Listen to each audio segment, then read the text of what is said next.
അങ്ങയുടെ ശക്തി കൃപ നിറയ്ക്കണമേ എന്ന് പ്രാർത്ഥിക്കുന്നു. പുത്തൻ പെന്തക്കോസ്ത് അനുഭവം ഞങ്ങളുടെ ജീവിതത്തിലും ഈ ധ്യാനത്തിലൂടെ നൽകണമേ എന്ന് പ്രാർത്ഥിക്കുന്നു. അന്ത്യം വരെയും ലോകത്തിന്റെ അതിർത്തികൾ വരെയും നിനക്ക് സാക്ഷ്യം വഹിക്കുവാൻ തിരഞ്ഞെടുത്ത് ഞങ്ങളെ അഭിഷേകം ചെയ്യണമേ എന്ന് പ്രാർത്ഥിക്കുന്നു. ഹല്ലേലൂയ, ഹല്ലേലൂയ, മഹത്വം, മഹത്വം, ആരാധന, ആരാധന. ഹല്ലേലൂയ, ഹല്ലേലൂയ, ഹല്ലേലൂയ.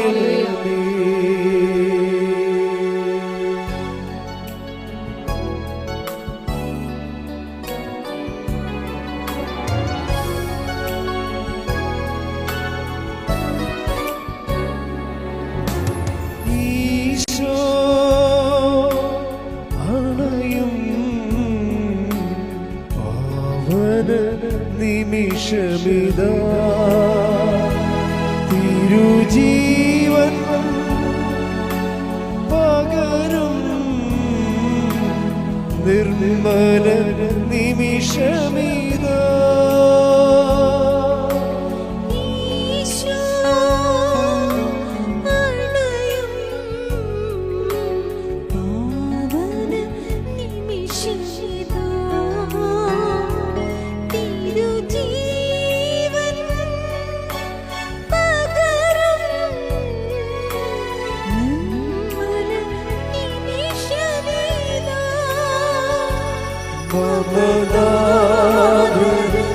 സ്തുതി പാടിട മനവീണകൾ നീട്ടിപ്പാടിട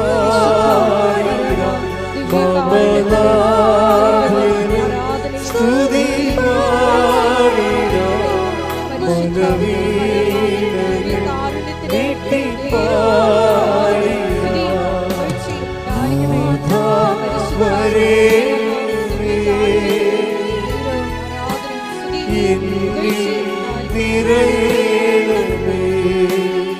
ഈശോയിലോട്ട് നീട്ടി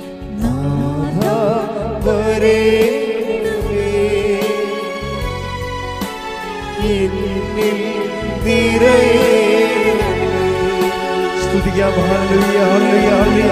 യേശുവേ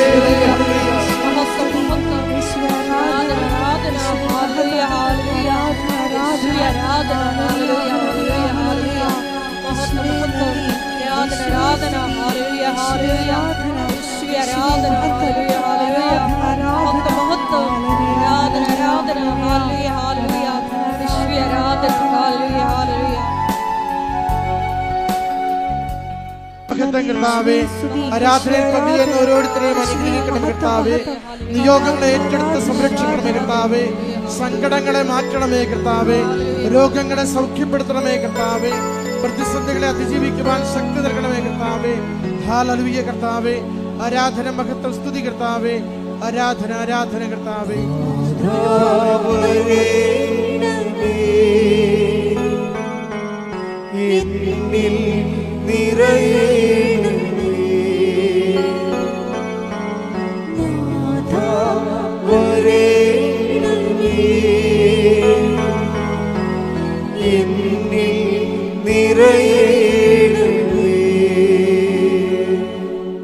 പരിശുദ്ധ പരമദിവ്യകാരുണ്യത്തിന്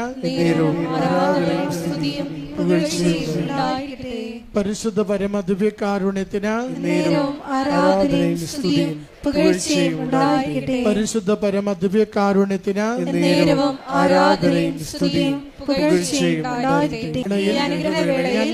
ഞങ്ങൾക്ക് സാധിച്ചു തരുവാൻ കനിയണമേ. ആമേൻ. ഒരുമിച്ച് സ്തുതിച്ച് പ്രാർത്ഥിക്കാം. ഹല്ലേലൂയ. യേശുവേ നന്ദി കർത്താവേ. ആരാധന, മഹത്വം കർത്താവേ. ആരാധനയുടെ ഇവിടുത്തെ സന്ദേശത്താൽ ഞങ്ങളെ കൃപയാൽ നിറയ്ക്കണമേ. ഞങ്ങളുടെ രോഗങ്ങളെ സൗഖ്യപ്പെടുത്തണമേ. ജീവിത പ്രശ്നങ്ങൾക്ക് പരിഹാരം നൽകണമേ. ജോസഫച്ചന്റെ സന്ദേശങ്ങളുടെ ലോകത്തെ അനുഗ്രഹിക്കണമേ. എല്ലാ ദേശത്തും ഇതിൽ പങ്കുചേരുന്നവർക്ക് അവിടുത്തെ സംരക്ഷണം നൽകി സഹായിക്കണമേ. കുടുംബങ്ങൾക്ക് സമാധാനം നൽകണമേ. പ്രശ്നങ്ങൾ പരിഹരിക്കണമേ. എല്ലാ പരീക്ഷകളും വിജയിക്കുവാൻ മക്കളെ അനുഗ്രഹിക്കുകയും പഠിക്കുന്ന മക്കളുടെ ഓർമ്മശക്തിയോടെ വർദ്ധിപ്പിക്കുകയും ചെയ്യണമേ. ഭയപ്പാടുകളിൽ നിന്നും ദുരിതങ്ങളിൽ നിന്നും ഓരോരുത്തരെയും കാത്തുകൊള്ളുവാൻ തിരുമണമാകണമേ. ഹല്ലേലൂയ കർത്താവേ. സ്തുതി, ആരാധന, മഹത്വം കർത്താവേ. ആരാധന, മഹത്വം കർത്താവേ. സ്തുതി കർത്താവേ. ആരാധന, മഹത്വം, സ്തുതി കർത്താവേ. ബഹുമാനപ്പെട്ട സ്ഥാപക ഡയറക്ടറായ ജോസഫ് അച്ഛനെ സമർപ്പിച്ച് പ്രാർത്ഥിക്കാം. എന്റെ ആരോഗ്യത്തെ സമർപ്പിച്ച് പ്രാർത്ഥിക്കാം. ഞങ്ങൾക്ക് ആവശ്യമായിട്ടുള്ള വചനങ്ങൾ യാത്രകളിലൂടെ ചെയ്യപ്പെടണമെന്ന് പ്രാർത്ഥിക്കുന്നു. ഹല്ലേലൂയ, ഹല്ലേലൂയ. മഹത്വം, മഹത്വം. ആരാധന, ആരാധന. ഹല്ലേലൂയ, ഹല്ലേലൂയ. ഹല്ലേലൂയ, ഹല്ലേലൂയ. നാളിതുവരെ വാസനത്തിൽ വന്ന് വലിയ ഉടമ്പടി എടുത്ത് പ്രാർത്ഥിച്ചു പോയിട്ടുള്ള മുഴുവൻ ദൈവ മക്കളുടെയും പ്രാർത്ഥനാ നിയോഗങ്ങൾ അൾത്താരയിൽ സമർപ്പിച്ച് പ്രാർത്ഥിക്കുന്നു. ദുരിതങ്ങളിലൂടെ കടന്നു പോകുന്ന മക്കളെ പരിശുദ്ധമ്മേ ദേവമാതാവേ നീ സാന്ത്വനിപ്പിക്കണമേ എന്ന് പ്രാർത്ഥിക്കുന്നു. പ്രത്യക്ഷീണത്തിന്റെ സാക്ഷികളാക്കി തീർക്കണമേ എന്ന് പ്രാർത്ഥിക്കുന്നു. ഹല്ലേലൂയ, ഹല്ലേലൂയ. മഹത്വം, മഹത്വം. ആരാധന, ആരാധന. ഹല്ലേലൂയ, ഹല്ലേലൂയ. യേശുവേ നന്ദി. പരിശുദ്ധ പരമദിവ്യകാരുണ്യത്തിന് ആരാധനയും സ്തുതിയും പുകഴ്ചയും ഉണ്ടായിരിക്കട്ടെ. പരിശുദ്ധ പരമദിവ്യകാരുണ്യത്തിന് ആരാധനയും സ്തുതിയും പുകഴ്ചയും ഉണ്ടായിരിക്കട്ടെ. പരിശുദ്ധ പരമദിവ്യകാരുണ്യത്തിന് ആരാധനയും സ്തുതിയും പുകഴ്ചയും ഉണ്ടായിരിക്കട്ടെ. ഇരിക്കുക. പ്രിയ സഹോദരങ്ങളെ,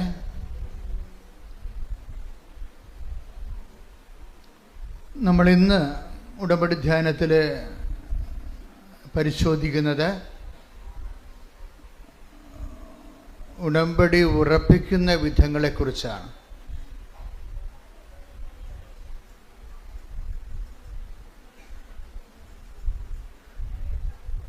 ഉടമ്പടി എവിടെയാണ് നമ്മൾ പല ആൾക്കാർക്കും ഒന്ന് പുതുക്കിയിട്ടും ഒരു ഉടമ്പടി ഉറച്ച ഒരു ലക്ഷണമില്ല.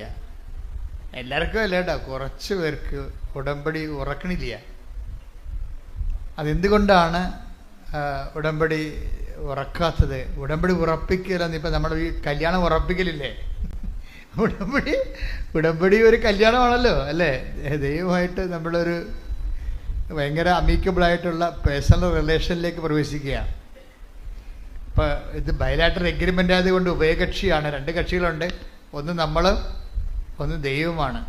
ഇപ്പം കല്യാണം ഉറപ്പിക്കണ പോലെ തന്നെയാണ് ഉടമ്പടി ഉറപ്പിക്കലുണ്ട്. ആ ഉടമ്പടി ഉറപ്പിക്കുന്നതിൻ്റെ ഗ്രൗണ്ട് എന്താണെന്നാണ്. കർത്താവ് നമ്മൾ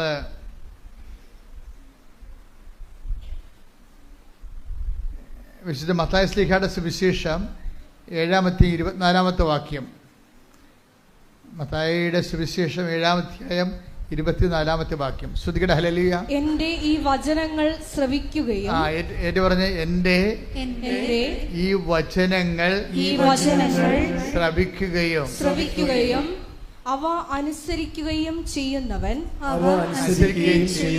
പാറമേൽ ഭവനം പണിത വിവേകമതിയായ മനുഷ്യന് തുല്യനായിരിക്കും. അപ്പൊ രണ്ട് കാര്യമാണ് ഉടമ്പടി എടുക്കുന്നവർക്ക് ഈശോ കൊടുത്തിരിക്കുന്ന രണ്ട് ഫീച്ചേഴ്സാണ്. എന്താ ഒരു കാര്യം എന്താണ്? അയാൾ ഉടമ്പടി എടുക്കുന്ന വിവേകമാണെന്ന്. ഒരു മനുഷ്യന് വിവേകമായിട്ട് ചെയ്യാൻ പറ്റുന്ന ഒരു കാര്യമാണ്. എന്താണ്? ഒന്നിന് വായിച്ച് 7:24 മത്തായി ശ്ലീഹ.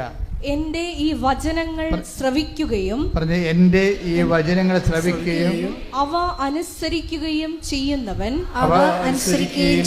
പാറമേൽ ഭവനം പണിത വിവേകമതിയായ മനുഷ്യന് തുല്യനായിരിക്കും. അപ്പോഴ് അവൻ പറയണ പോലെ ചെയ്യുന്നതാണല്ലോ ഉടമ്പടി അല്ലേ? യോഹന്നാൻ 2:5 നിന്നാണ് ഉടമ്പടി ബേസ്മെന്റ്. അവൻ പറയുന്നത് പോലെ ചെയ്യുന്നത് എന്താണെന്നാണ് ഈശോ പറയണത്. ആ യോഹന്നാൻ 2:5 ഈസിക്കൽ ടു മത്തായി 7:24 എന്നാണ് പറയണത്. എന്താണ്? എൻ്റെ ഈ വചനങ്ങൾ കേൾക്കുകയും എൻ്റെ ഈ വചനങ്ങൾ കേൾക്കുകയും അതനുസരിച്ച് ജീവിക്കുകയും ചെയ്യുന്നവൻ പാറമേൽ പാറയെന്ന് പറഞ്ഞാൽ എന്താണ്? 18:2 സങ്കീർത്തനം 18:2 എടുത്ത് ശ്രുതികട്ടെ. ഹല്ലേലൂയ, ഹല്ലേലൂയ, ഹല്ലേലൂയ, ഹല്ലേലൂയ. യേശുവേ നന്ദി, നന്ദി. ഹല്ലേലൂയ, ഹല്ലേലൂയ, ഹല്ലേലൂയ, ഹല്ലേലൂയ. യേശുവേ സ്തുതി. സങ്കീർത്തനം 2-ാം തിരുവചനം. സങ്കീർത്തനം 18:2. അതെ, അങ്ങാണ് എൻ്റെ രക്ഷാശിലയും കോട്ടയും വിമോചകനും എന്ന് പറഞ്ഞ് അങ്ങാണ് എന്റെ രക്ഷയുടെ പാറയും കോട്ടയും ശിലയും. ശിലയും. പാറാണ് പാറ, ദൈവമാണ് പാറ. ദൈവമാകുന്ന പാറമേൽ എങ്ങനെയാണ് നമുക്ക് നമ്മുടെ ജീവിത ഭവനം പണിയാൻ പറ്റണത്? അത് 18 സങ്കീർത്തനം 18:2 ദൈവമാണ് പാറ, അല്ലേ? ഈ പാറമേൽ ഭവനം പണിയണതാണ് നമ്മളുടെ ഉടമ്പടി ജീവിതം എന്ന് പറയുന്നത്. എന്താണ്? യോഹന്നാൻ 2:5 അനുസരിച്ച് അവൻ പറയണ പോലെ ചെയ്യണത്. അത് എന്തിന് സമമാണ്? അത് മത്തായി 7:24 സമമാണ്. എന്താണത്? എൻ്റെ ഈ വചനം കേൾക്കുകയും പറഞ്ഞേ, എന്റെ ഈ വചനം കേൾക്കുകയും അതനുസരിച്ച് ജീവിക്കുകയും ചെയ്യുന്നവൻ പാറമേൽ ദൈവത്തിന്റെ അടിസ്ഥാനത്തിലെ ജീവിത ഭവനം പണി ചെയ്യുന്ന വിവേകിയായ മനുഷ്യന് തുല്യനാണ്. അപ്പൊ ഇതിനകത്ത് ഒരു കാര്യത്തിൽ നമ്മൾ വളരെ നിശ്ചയമുള്ളവരായിരിക്കണം. വിഷയമല്ല വിഷയം, വചനമാണ് വിഷയം. പറഞ്ഞു മനസ്സിലായ? ഉടമ്പടിയിലെ വിഷയമല്ല വിഷയം, പിന്നെന്താണ്? വചനമാണ് വിഷയം. വിഷയം എന്ന് പറഞ്ഞാൽ എന്താണ്? നമ്മുടെ ജെട്ട് നടപടി, അല്ലേ? അല്ലെങ്കിൽ കല്യാണം ഒത്തുവരണില്ല, PR കിട്ടണില്ല, പെൻഷൻ കിട്ടിയിട്ടില്ല, അതാണ് വിഷയം. ഇപ്പം അച്ഛനെന്താ പറഞ്ഞത്? വിഷയമല്ല വിഷയം, വചനമാണ് വിഷയമെന്ന്. എന്താ വിഷയം? ഈ വിഷയം ഒരു വിഷയമല്ല. എന്താണ് വിഷയം? ഉടമ്പടി പ്രകാരം വചനമനുസരിച്ച് ജീവിക്കുമ്പോൾ കർത്താവാണ് മറ്റേ സെറ്റ് ചെയ്യണത്. അത് മെറിറ്റിലല്ല, നോട്ട് ബൈ മെറിറ്റിലാണ്. നമ്മുടെ യോഗ്യത കൊണ്ടല്ല, ദൈവത്തിൻ്റെ കൃപ കൊണ്ടാണ്. പല വിഷയങ്ങളും സത്യം എന്താണെന്ന് ചോദിച്ചു കഴിഞ്ഞാൽ, ഇപ്പം എന്താണ് സത്യം എന്ന് ചോദിക്കുന്നുണ്ട്. ആരോട് ചോദിക്കുന്നുണ്ട്? പീലാത്തോസ് ഈശോനോട് ചോദിക്കും. ഈശോ തൽക്കാലം അയാളോടത് പറയുന്നില്ല. എന്താ കാര്യം? അയാളുടെ സത്യത്തെക്കുറിച്ച് പറഞ്ഞിട്ട് കാര്യമില്ല. അതുകൊണ്ടാണ് ഈശോ മൗനം പാലിച്ചത്. ഈശോ പീലാത്തോസ് ഈശോയോട് ചോദിക്കണില്ലേ, വാട്ട് ഈസ് ട്രൂത്ത്? ഞാൻ സത്യത്തിന് സാക്ഷ്യം വഹിക്കാൻ വന്ന ആളാണെന്ന് ഈശോ പറയുമ്പോൾ പീലാത്തോസ് ഈശോയോട് എന്ത് പറയും? ചോദിക്കും, വാട്ട് ഈസ് ട്രൂത്ത്? എന്താണ് സത്യം? ഈശോ അവിടെ മിണ്ടണില്ല. പരിശുദ്ധാത്മാവ് ഈ ഭാഗം എഴുതുമ്പോൾ യോഹന്നാനെ വ്യാഖ്യാനിച്ചു കൊടുക്കും. Your word is the truth. അങ്ങയുടെ വചനമാണല്ലോ സത്യം. അപ്പോൾ വചനമാണ് സത്യം. ആ സത്യം ആരോടാ പറയണത്? ആ വചനം പാലിക്കാൻ സന്മനസ്സും തുറവിയും ഉള്ളവരോടാണ് പറയണത്. എല്ലാവരോടും പറയത്തില്ല. അതുകൊണ്ടാണ് പറയണത് പുറത്തുള്ളവർക്ക് അത് ഉപമകളിലൂടെ പറയുന്നുവെന്ന്. തനിച്ചാകുമ്പോൾ അത് വ്യാഖ്യാനിച്ചു കൊടുക്കുന്നു. Take the blood of God. ശ്രുതികട ഹല്ലേലൂയ. ഹല്ലേലൂയ ഹല്ലേലൂയ. യേശുവേ നന്ദി നന്ദി. ഹല്ലേലൂയ ഹല്ലേലൂയ. ഹല്ലേലൂയ ഹല്ലേലൂയ ഹല്ലേലൂയ. യേശുവേ സ്തുതി, യേശുവേ ആരാധന ആരാധന. യേശുവേ നന്ദി മഹത്വം. ഹല്ലേലൂയ. മർക്കോസ് 4:11. മർക്കോസ് 4:11. അവൻ പറഞ്ഞു ദൈവരാജ്യത്തിന്റെ രഹസ്യം നിങ്ങൾക്കാണ് നൽകപ്പെട്ടിരിക്കുന്നത്. പുറത്തുള്ളവർക്കാകട്ടെ എല്ലാം ഉപമകളിലൂടെ മാത്രം. വചനം സ്വീകരിക്കുന്നവരും സ്വീകരിക്കാത്തവരും. ഇപ്പൊ പുറത്തുള്ള പീലാത്തോസ് എവിടെയുള്ള ആളായി? പുറത്തുള്ള ആളായി. അതുകൊണ്ടാണ് അയാളോട് മിണ്ടാതിരുന്നത്.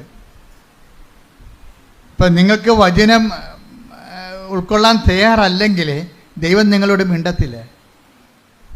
ആ വിഷയം വിട്ടുപിടിക്കാൻ പറയും. ഇപ്പം എന്താ വന്നത്? മകളെ കെട്ടിച്ചില്ല, കെട്ടിച്ച് വണ്ടി വിട്ടേക്കാൻ പറയും. കെട്ടിച്ചെന്നേക്കാൻ വണ്ടി വിട്ടേക്കാൻ പറയും. ദൈവിക കാര്യങ്ങൾ സംസാരിക്കത്തില്ല. ആ മിണ്ടിയില്ലെന്നല്ലേ? കർത്താവിൻ്റെ സ്വഭാവത്തിൻ്റെ അകത്തൊരു ഭാഗമാണ് മിണ്ടാത്തത്. ഇപ്പം അതായത് വചനം സ്വീകരിക്കാൻ തയ്യാറുള്ളവരോട് അവൻ അതിൻ്റെ വ്യാഖ്യാനങ്ങൾ പറഞ്ഞുകൊണ്ടിരിക്കും. വചനമൊന്നും വേണ്ട, എനിക്ക് മകളെ കെട്ടിച്ചാൽ മതി എന്ന് പറഞ്ഞാൽ മകളെയും കെട്ടിച്ച് ചാപ്റ്റർ ക്ലോസ് ചെയ്താൽ ഫയൽ ക്ലോസ് ചെയ്ത് കളയും. എന്താ കാര്യം? അപ്പം നമ്മളാരാകും? പുറത്തുള്ളവരാകും. വചനത്തിൻ്റെ മുമ്പിൽ എപ്പോഴും പുറത്തും അകത്തും ഉള്ളവരുണ്ടാകും. പുറത്തുള്ളവരോട് വചനത്തിൻ്റെ പൊരുളിനെ കുറിച്ച് മിണ്ടത്തില്ല. കാര്യം എന്താണ്? അവർ കേട്ടിട്ടും ഗ്രഹിക്കാതിരിക്കാനും മനസ്സിലാക്കാതിരിക്കാനും. Take the blood of God. ശ്രുതികട ഹല്ലേലൂയ. ഹല്ലേലൂയ ഹല്ലേലൂയ ഹല്ലേലൂയ. യേശുവേ നന്ദി. ഹല്ലേലൂയ ഹല്ലേലൂയ. ഹല്ലേലൂയ ഹല്ലേലൂയ. യേശുവേ സ്തുതി. ഹല്ലേലൂയ ഹല്ലേലൂയ. യേശുവേ നന്ദി നന്ദി നന്ദി. ഹല്ലേലൂയ ഹല്ലേലൂയ. മത്തായി 13:13. മത്തായി 13:13. അതുകൊണ്ടാണ് അതുകൊണ്ടാണ് ഞാൻ അവരോട് ഉപമകൾ വഴി സംസാരിക്കുന്നത്. കാരണം അവർ കണ്ടിട്ടും കാണുന്നില്ല, കേട്ടിട്ടും കേൾക്കുന്നില്ല, ഗ്രഹിക്കുന്നുമില്ല. അപ്പൊ കേൾക്കാൻ ചെവിയുള്ളവരുണ്ട്, ചെവി ഇല്ലാത്തവരുണ്ട്. എല്ലാവർക്കും ഈ സംഭവം ഈ മൈക്ക് പോലെ ഇരിപ്പുന്നുണ്ടെങ്കിലും ഇതിനകത്ത് വർക്ക് ചെയ്യത്തില്ല ചില ആൾക്കാർക്ക്. വചനപ്പൊട്ടന്മാരെന്ന് പറയും. വചനം സ്വീകരിക്കുന്നതിൽ പൊട്ടുള്ളവർ, വചനപ്പൊട്ടന്മാർ. ഇയാളൊരു വചനപ്പൊട്ടനാണ്. ആരാണ്? പിലാത്തോസ്. അതുകൊണ്ടാണ് മിണ്ടിയില്ല. ഈശോ ഈ വിഷയം എപ്പോഴും നമ്മളെപ്പോഴും ശ്രദ്ധിക്കേണ്ടത്, കർത്താവുമായിട്ട് വരുമ്പോൾ ക്യാഷ് ആൻഡ് കൈൻഡ് മാത്രം നമ്മൾ എന്നും അത് തന്നെയാണ് പറയണമെന്നുണ്ടെങ്കിൽ നമ്മൾ പുറത്തുള്ളവരാകും. പുറത്തുള്ളവർ പറയും, ഈശോ പറയും, മക്കൾക്ക് മിണ്ടാത്തത് എന്താണ് നീ എന്ന് കർത്താവിനോട്ടിരിക്കുക അപ്പോസ്തലന്മാർ ചോദിച്ചു. Why are you not talking? അപ്പോസ്തലന്മാർ ചോദിച്ചു. അവളെ പറഞ്ഞു വിടാൻ കാനംകാരിയില്ലേ, കാനംകാരിയുടെ ഒരു സെക്ഷൻ ശ്രുതിയുടെ ഹല്ലേലൂയ, യേശുവേ നന്ദി, ഹല്ലേലൂയ ഹല്ലേലൂയ ഹല്ലേലൂയ ഹല്ലേലൂയ ഹല്ലേലൂയ, യേശുവേ സ്തുതി, ഹല്ലേലൂയ ഹല്ലേലൂയ. 15:23 മത്തായി 15:23 എടുത്തേ.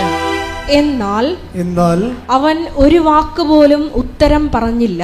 മത്തായി 15:23 കണ്ടില്ലേ? എന്നാൽ പറഞ്ഞേ, അവൻ ഒരു വാക്ക് പോലും ഉത്തരം പറഞ്ഞില്ല. എന്താ കാര്യം? സിറ്റുവേഷൻ എന്താ?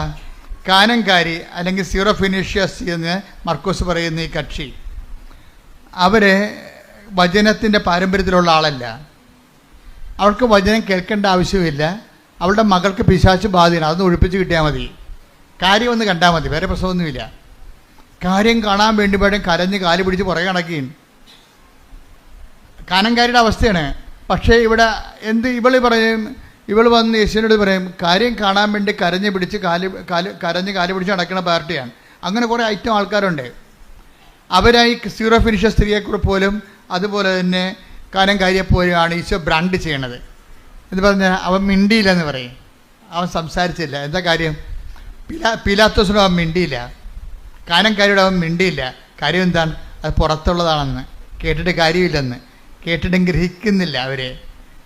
അവർ മാനസാന്തരത്തിലേക്കും രക്ഷാനുഭവത്തിലേക്കും വരുന്നില്ല. എന്നും വയറ്റിപ്പഴപ്പ് മാത്രമേ അവരുടെ പ്രശ്നമുള്ളൂ. എന്തെങ്കിലും വയറ്റിപ്പഴപ്പ് മാത്രമേ ഉള്ളൂ. യേശുക്രിസ്തുവിന് വേണ്ട, യേശുക്രിസ്തുവിൻ്റെ അനുഗ്രഹങ്ങൾ മാത്രം മതി. അങ്ങനെ ഒരു ഐറ്റം ആൾക്കാരുണ്ട്. ക്രിസ്തുവിനെ വേണ്ട, നിത്യരക്ഷ വേണ്ട, ക്രിസ്തുവിൻ്റെ അനുഗ്രഹങ്ങൾ മാത്രം മതി. അതാണ് കാനംകാരി എന്ന് പറയുന്നത്. അവരോട് വചനത്തിൻ്റെ പൊരുൾ പറയത്തില്ല. കിട്ടിയ വാങ്ങിച്ചിട്ട് വീട്ടിൽ പോയി കൊള്ളാൻ പറയും. കിട്ടിയ വാങ്ങിച്ചിട്ട് വീട്ടിൽ പോകും, നമ്മളുള്ള ബിസിനസ് അവസാനിക്കണമെന്ന് പറയും. അപ്പോഴ് അപ്പോസ്തലന്മാർ ഈശോ മിണ്ടാതെ നടക്കുമ്പോൾ അപ്പോസ്തലന്മാരുടെ അടുത്ത് ഇവിടെ ചെല്ലും. ഇവിടെ ചെന്നിട്ട് പറയും, ഗുരു മിണ്ടണില്ല, എൻ്റെ വീട്ടിൽ ഭയങ്കര പ്രശ്നമാണ്, ഞാൻ ഉടമ്പടി എടുത്ത് പുതുക്കാറായി, എന്നിട്ട് ഒരു അടയാളമില്ല, ഗുരു മിണ്ടണില്ല. അതാണ് സംഭവം. മിണ്ടാത്ത സിറ്റുവേഷൻ ഉണ്ടേ. ഇപ്പം നിങ്ങൾ ഉടമ്പടി എടുത്തിട്ട് നിങ്ങളിപ്പോൾ അച്ഛനെ കാണണം എന്ന് പറഞ്ഞ എന്താ കാര്യം? എന്ന് ചിലപ്പോൾ അച്ഛനെ കണ്ടാലും നടക്കത്തില്ല. എന്താ കാര്യം? ഗുരു മിണ്ടണില്ലെങ്കിൽ പിന്നെ എന്ത് ചെയ്യാനാണ്? ഗുരുവിനറിയാം ഈ കാര്യം കണ്ടാൽ പിന്നെ ഇവളെ രാവിലെ പോലും എഴുന്നേക്കത്തില്ലെന്നറിയാം. അതാണ് പ്രശ്നം. ഗുരുവിൻ്റെ പ്രശ്നം എന്തുകൊണ്ടാണ് മിണ്ടാത്തത്? ഇവളെ കാര്യം കണ്ടു കഴിഞ്ഞാൽ പിന്നെ പ്രത്യക്ഷയുടെ പ്രാർത്ഥനയും ഇല്ല, രാവിലെ പോലും എഴുന്നേക്കത്തുമില്ല, ഈ കണ്ട യാതൊരു പരിപാടികളും ഇല്ലെന്നറിയാം. ദൈവത്തെ നിങ്ങൾ അറിയാവുന്ന കൊണ്ട് മിണ്ടാതിരിക്കാം. അപ്പോൾ എന്ത് പറ്റണം? നിങ്ങൾക്ക് സ്വീകാര്യമല്ലാത്തൊരു വിഷയമായത് കൊണ്ടാണ് ദൈവം മിണ്ടാത്തത്. അതിന് അവളെ അടുത്ത സ്റ്റെപ്പ് എടുത്ത് എന്താ സ്റ്റെപ്പ് എടുത്തിരിക്കണത്? അപ്പോസ്തലന്മാരെ കൂട്ടുപിടിച്ചു. നമ്മളിപ്പോൾ അത് തന്നെയാണ് ചെയ്തിരിക്കണത്. മാതാവിൻ്റെ അടുത്ത് അപേക്ഷ വെക്കുന്നു, എന്നിട്ടും ഉടമ്പടി ഒന്ന് പുതുക്കിയിട്ട് മൂവ്മെൻ്റ് ഇല്ല, അതിന് മൂവ്മെൻ്റ് ഇല്ല. എന്നാൽ പിന്നെ അച്ഛനെ കണ്ടേക്കാമെന്ന് വിചാരിക്കുന്നു. അച്ഛനെ കണ്ടു. ഞാനാണെന്ന് വെച്ച് കഴിഞ്ഞാൽ അധികം സംസാരിക്കത്തില്ല. മെസ്സേജ് വല്ലതും ഉണ്ടെങ്കിൽ അപ്പം പറയും, അല്ലെന്നുണ്ടെങ്കിൽ ഈ വിഷയം സബ്ജക്റ്റ് വൈസ് മാതാവിൻ്റെ ദിവസം ഏൽപ്പിച്ചിട്ട് ആ മാതാവിൻ്റെ മധ്യസ്ഥത്തിൽ ഈശോയ്ക്കും കൊടുത്തിട്ട് ജപ്തി നടപടിയുടെ ആധാരം നിങ്ങളുടെ തരും, അല്ലെങ്കിൽ മരുന്ന് ചീട്ട് നിങ്ങളുടെ തരും, അല്ലെങ്കിൽ ആളില്ലെങ്കിൽ ആളിൻ്റെ ഫോട്ടോ പ്രാർത്ഥന നിങ്ങളുടെ തരും. എന്താ കാര്യം? ഞാൻ പറയാനുള്ളത് പറഞ്ഞിട്ടുണ്ട്, കർത്താവ് ചെയ്യാനുള്ളത് ചെയ്യും. പക്ഷേ നിങ്ങളുടെ ഈ അഭ്യാസം കൊണ്ട് സംഭവം നടക്കത്തില്ല.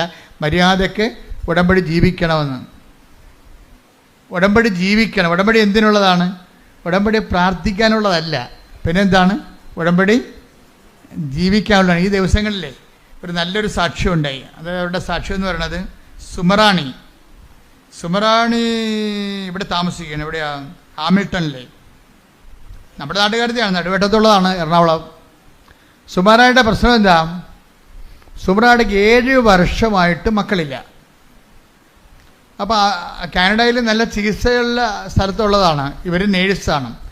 ഇവരുടെ പ്രശ്നമെന്ന് പറയണത്, ഇവർ സീനിയർ നേഴ്സായത് കാരണം ഇവൾക്ക് ഇതിനെക്കുറിച്ചൊക്കെ അറിയാം. മക്കളില്ലാത്തതിൻ്റെ ഒത്തിരി കാരണങ്ങളുണ്ടാകാം. എങ്കിലും ഇവൾക്ക് വിശ്വാസമുള്ള ആളാണ്. പക്ഷെ സയൻസിലുള്ള വിശ്വാസം തൽക്കാലം നിർത്തി. കാര്യം കാരണങ്ങൾ കണ്ടുപിടിച്ച് കഴിഞ്ഞപ്പോൾ കുഞ്ഞുങ്ങളുണ്ടാകരുതെന്ന് മനസ്സിലായി. അതാണ് വിഷയം. സുമറാണിയുടെ സാക്ഷ്യം നോക്കിയാൽ മതി. കാര്യങ്ങൾ, അവർ നേഴ്സാണ്, അവർക്കൊക്കെ കാര്യങ്ങൾ അറിയാം. കാരണങ്ങൾ കണ്ടുപിടിച്ച് കഴിഞ്ഞപ്പോൾ 7 കൊല്ലത്തെ ചികിത്സ കഴിഞ്ഞപ്പോൾ മക്കൾ ഇനി സ്വാഭാവികമായിട്ട് ഉണ്ടാകത്തില്ലെന്ന് മനസ്സിലായപ്പോൾ എന്താ ചെയ്യണത്? അവർ ട്രീറ്റ്മെൻറ്റ് അവസാനിപ്പിച്ചു. ട്രീറ്റ്മെൻറ്റ് അവസാനിപ്പിച്ചെങ്കിലും ട്രീറ്റ്മെൻ്റ് എന്ന് പറഞ്ഞാൽ എന്താ? ഉടമ്പടി ഭാഷയിൽ മെരിറ്റാണ്, സയൻസ് അല്ലേ. സയൻസ് ഉടമ്പടി ഭാഷയിൽ എന്താണ്? മെരിറ്റ് എന്ന് പറയും. പക്ഷേ മെരിറ്റ് ശാസ്ത്രീയമായിട്ട് ഇനി കുട്ടികളെ കിട്ടാൻ സാധ്യതയില്ല എന്ന് കണ്ടു കഴിഞ്ഞാൽ സാധ്യതയില്ല എന്നല്ല എൻ്റെ അർത്ഥം. അതിനകത്ത് ഓപ്ഷൻ വെക്കുന്ന ഉടമ്പടിയാണ്. എന്താണ്? മെരിറ്റ് വർക്ക് ചെയ്യുന്നില്ലെങ്കിൽ, സയൻസ് വർക്ക് ചെയ്യുന്നില്ലെങ്കിൽ Ephesians 2:8 വർക്കൗട്ട് ചെയ്യും. എന്താണ്? Not by merit but by grace. അപ്പോൾ ഇനി ഗ്രേസിൻ്റെ വഴിയാണ്. ഗ്രേസ് ടാപ്പ് ചെയ്യാൻ ഇന്ന് കിട്ടിയിരിക്കുന്ന ഒരേ ഒരു മാർഗം എന്താണ്? ഉടമ്പടിയാണ്. ഉടമ്പടി എന്ന് പറഞ്ഞാൽ എന്താണ്? അത് 7:24 7:24 എന്ന് പറഞ്ഞാൽ എന്താണ്? ദൈവവചനം കേൾക്കുകയും അതനുസരിച്ച് ആ ഉടമ്പടി ജീവിക്കാനുള്ളതാണ്. ഉടമ്പടി എന്തിനുള്ളതാണ്? ഉടമ്പടി പ്രാർത്ഥിക്കാനുള്ളതല്ല. ഉടമ്പടി പ്രാർത്ഥിക്കാൻ മാത്രമുള്ളതല്ല. പക്ഷെ ഉടമ്പടിയിൽ പ്രാർത്ഥനയെല്ലാം വരുന്നുണ്ട്. ഉടമ്പടി പ്രയോഗിക്കാൻ വേണ്ടി മാത്രമുള്ളതല്ല. എന്നാൽ ഉടമ്പടി പ്രയോഗങ്ങളെല്ലാം വരുന്നുണ്ട്. ഉടമ്പടി പ്രഖ്യാപിക്കാൻ വേണ്ടി മാത്രമുള്ളതല്ല. എന്നാൽ ഉടമ്പടി പ്രഖ്യാപനങ്ങളെല്ലാം വരുന്നുണ്ട്. ഉടമ്പടി ഈ പ്രാർത്ഥനയും ഈ പ്രഖ്യാപനവും ഈ പ്രയോഗവും എല്ലാം ചേർന്നിട്ടുള്ള ഉടമ്പടി ജീവിതം തന്നെ. കൈയടിച്ച് സ്തുതിക്കട്ടെ. ഹല്ലേലൂയ, ഹല്ലേലൂയ, ഹല്ലേലൂയ, ഹല്ലേലൂയ.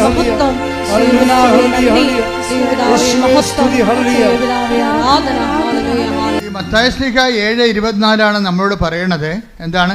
ഉടമ്പടി ജീവിക്കാനുള്ളതാണെന്ന്. പിടിയിട്ടില്ലേ? പക്ഷെ ഇത് ഡയറക്റ്റായിട്ട് സുമറാണിക്ക് അറിയത്തില്ലെങ്കിലും സുമറാമിയിൽ പരിശുദ്ധാത്മാവ് നിറയുമ്പോൾ അവളിത് വെളിപ്പെടുത്തണുണ്ട്. ഹാമിൽട്ടണിൽ നിന്ന് നാട്ടിലേക്ക് വരുമ്പോൾ ആദ്യം ചെയ്യണത് എന്താണ്? ഭർത്താവും ഭാര്യയും കൂടി 7 വർഷമായിട്ട് മക്കളില്ലല്ലോ, ഭർത്താവ് കിട്ടാനുള്ള സാധ്യതയുമില്ല. അപ്പോൾ ഇതിനുള്ള സാധ്യതയെന്ന് പറയണത് അവൾക്കറിയാം, ഇത് ഉടമ്പടി എടുത്താലും ശാസ്ത്രീയമായിട്ട് നടക്കാത്ത കാര്യങ്ങൾക്ക് നീക്കുപോക്ക് ഉണ്ടാകാൻ ചിലപ്പോൾ പാടായിരിക്കും എന്ന് അവൾ മുൻകൂട്ടി അറിയുന്നുണ്ട് മനസ്സിൽ. എന്നിട്ട് ഭാര്യയും ഭർത്താവും കൂടി ഒരു തീരുമാനം എടുക്കും. എന്താണ്? നമ്മൾക്ക് ഉടമ്പടി എടുക്കാം. പക്ഷേ എന്താണ്? ഉടമ്പടിയിലൊന്നും അമ്മ കുഞ്ഞിനെ തന്നില്ലെന്ന് വിചാരിച്ചുകൊണ്ട് ഉടമ്പടിയിൽ നമ്മൾ അതിൻ്റെ ഓർത്ത് നമ്മൾ സങ്കടപ്പെടുകയോ വിഷമിക്കുകയോ ചെയ്യത്തില്ലെന്ന് ദൈവത്തോട് പറയാം. അവർ തമ്മിലൊരു ധാരണ എത്തുകയാണ്. കാര്യം ഉടമ്പടി എടുത്താലും നടക്കാൻ സാധ്യതയില്ലെന്നുള്ളത് അവരുടെ ശാസ്ത്രീയ ബോധം അവളെ പഠിപ്പിക്കുന്നുണ്ട്. അതുകൊണ്ട് ഇവിടെ ഇറങ്ങിയപ്പോൾ ഭർത്താവും ഭാര്യയും കൂടി ഒരു എഗ്രിമെൻ്റിൽ എത്തുകയാണ്. ഉടമ്പടി എടുത്താലും നടന്നില്ലെങ്കിലും അതിൻ്റെ പേരിൽ ഉടമ്പടിയെയോ ദൈവത്തെയോ നമുക്ക് കുറ്റം പറയണ്ട. മനസ്സിലായില്ലേ? ഒരു ധാരണ, ഒരു കോംപ്രമൈസിങ് ആണത്. അവളുടെ വിശ്വാസം കൊണ്ടെടുക്കണ കോംപ്രമൈസാണ്. എന്നിട്ട് പറയുന്നത് എന്താണ്? നമുക്ക് ഉടമ്പടി കുഞ്ഞിനെ തന്നാലും ഇല്ലെങ്കിലും ഉടമ്പടി നമുക്ക് ജീവിക്കാം. എന്ത് രസമാണ് കേൾക്കാൻ. ആൾക്കാരൊക്കെ ഇങ്ങനെ ഉടമ്പടിയുടെ പുതിയ വേർഷൻസ് സാക്ഷ്യജീവിതം കാണുമ്പോഴേ ദൈവം ഇങ്ങനെ ഇറങ്ങി നിന്ന്, ദൈവം ഇങ്ങനെ പണ്ട് ബൈബിളിൽ ഇറക്കി കൊടുത്ത പോലെ ഉടമ്പടി ഇറക്കി തന്നതിൻ്റെ സത്യമായ ഒരു വചനാനുഭവമാണ്. കാര്യം സുമറാണി എന്താ പറയണത് ഭർത്താവിനോട്? അവർ തമ്മിൽ നല്ല കൂട്ടാണ്. പക്ഷേ അവരെന്താ പറയണത്? ഉടമ്പടി നമുക്ക് മക്കളെ കിട്ടിയില്ലെങ്കിലും നമുക്ക് ഉടമ്പടി എടുത്ത് ഉടമ്പടിയിൽ ജീവിക്കാമെന്നാണ് പറയണത്. ഉടമ്പടി എന്തിനുള്ളതാണ്? എന്തെങ്കിലും കാര്യം കാണാൻ വേണ്ടിയുള്ളതല്ല. ഉടമ്പടി ജീവിക്കാനുള്ളതാണ്, ദൈവവുമായിട്ട് ജീവിക്കാനുള്ളതാണ്. കൈയടിക്കട്ടെ. ഹല്ലേലൂയ, ഹല്ലേലൂയ, ഹല്ലേലൂയ. മഹത്വം, മഹത്വം, ആരാധന, ആരാധന. യേശുവേ സ്തുതി, ഹല്ലേലൂയ. മഹത്വം.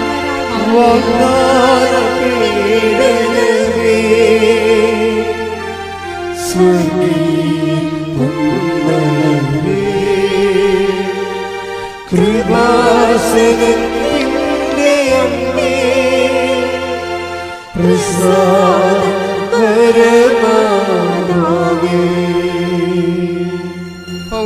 ഉടമ്പടി ജീവിക്കാനുള്ളതാണെന്നുള്ള ആന്തരികമായ ബോധ്യത്തിലാണ് സുമറാണിയും ഹസ്ബൻഡും കൂടി ഉടമ്പടി എടുക്കുന്നത്.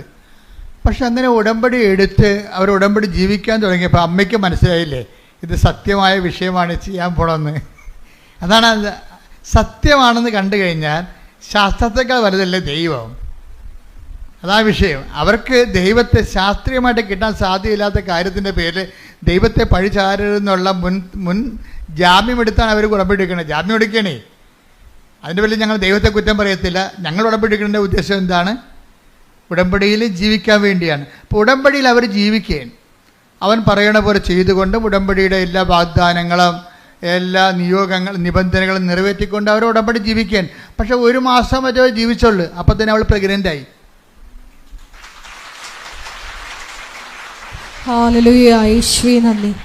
പ്രഗ്നൻ്റായി കഴിഞ്ഞപ്പോൾ ഒരു ചെറിയൊരു പ്രശ്നമുണ്ടായി കുറച്ച് ദിവസം കഴിഞ്ഞപ്പോൾ.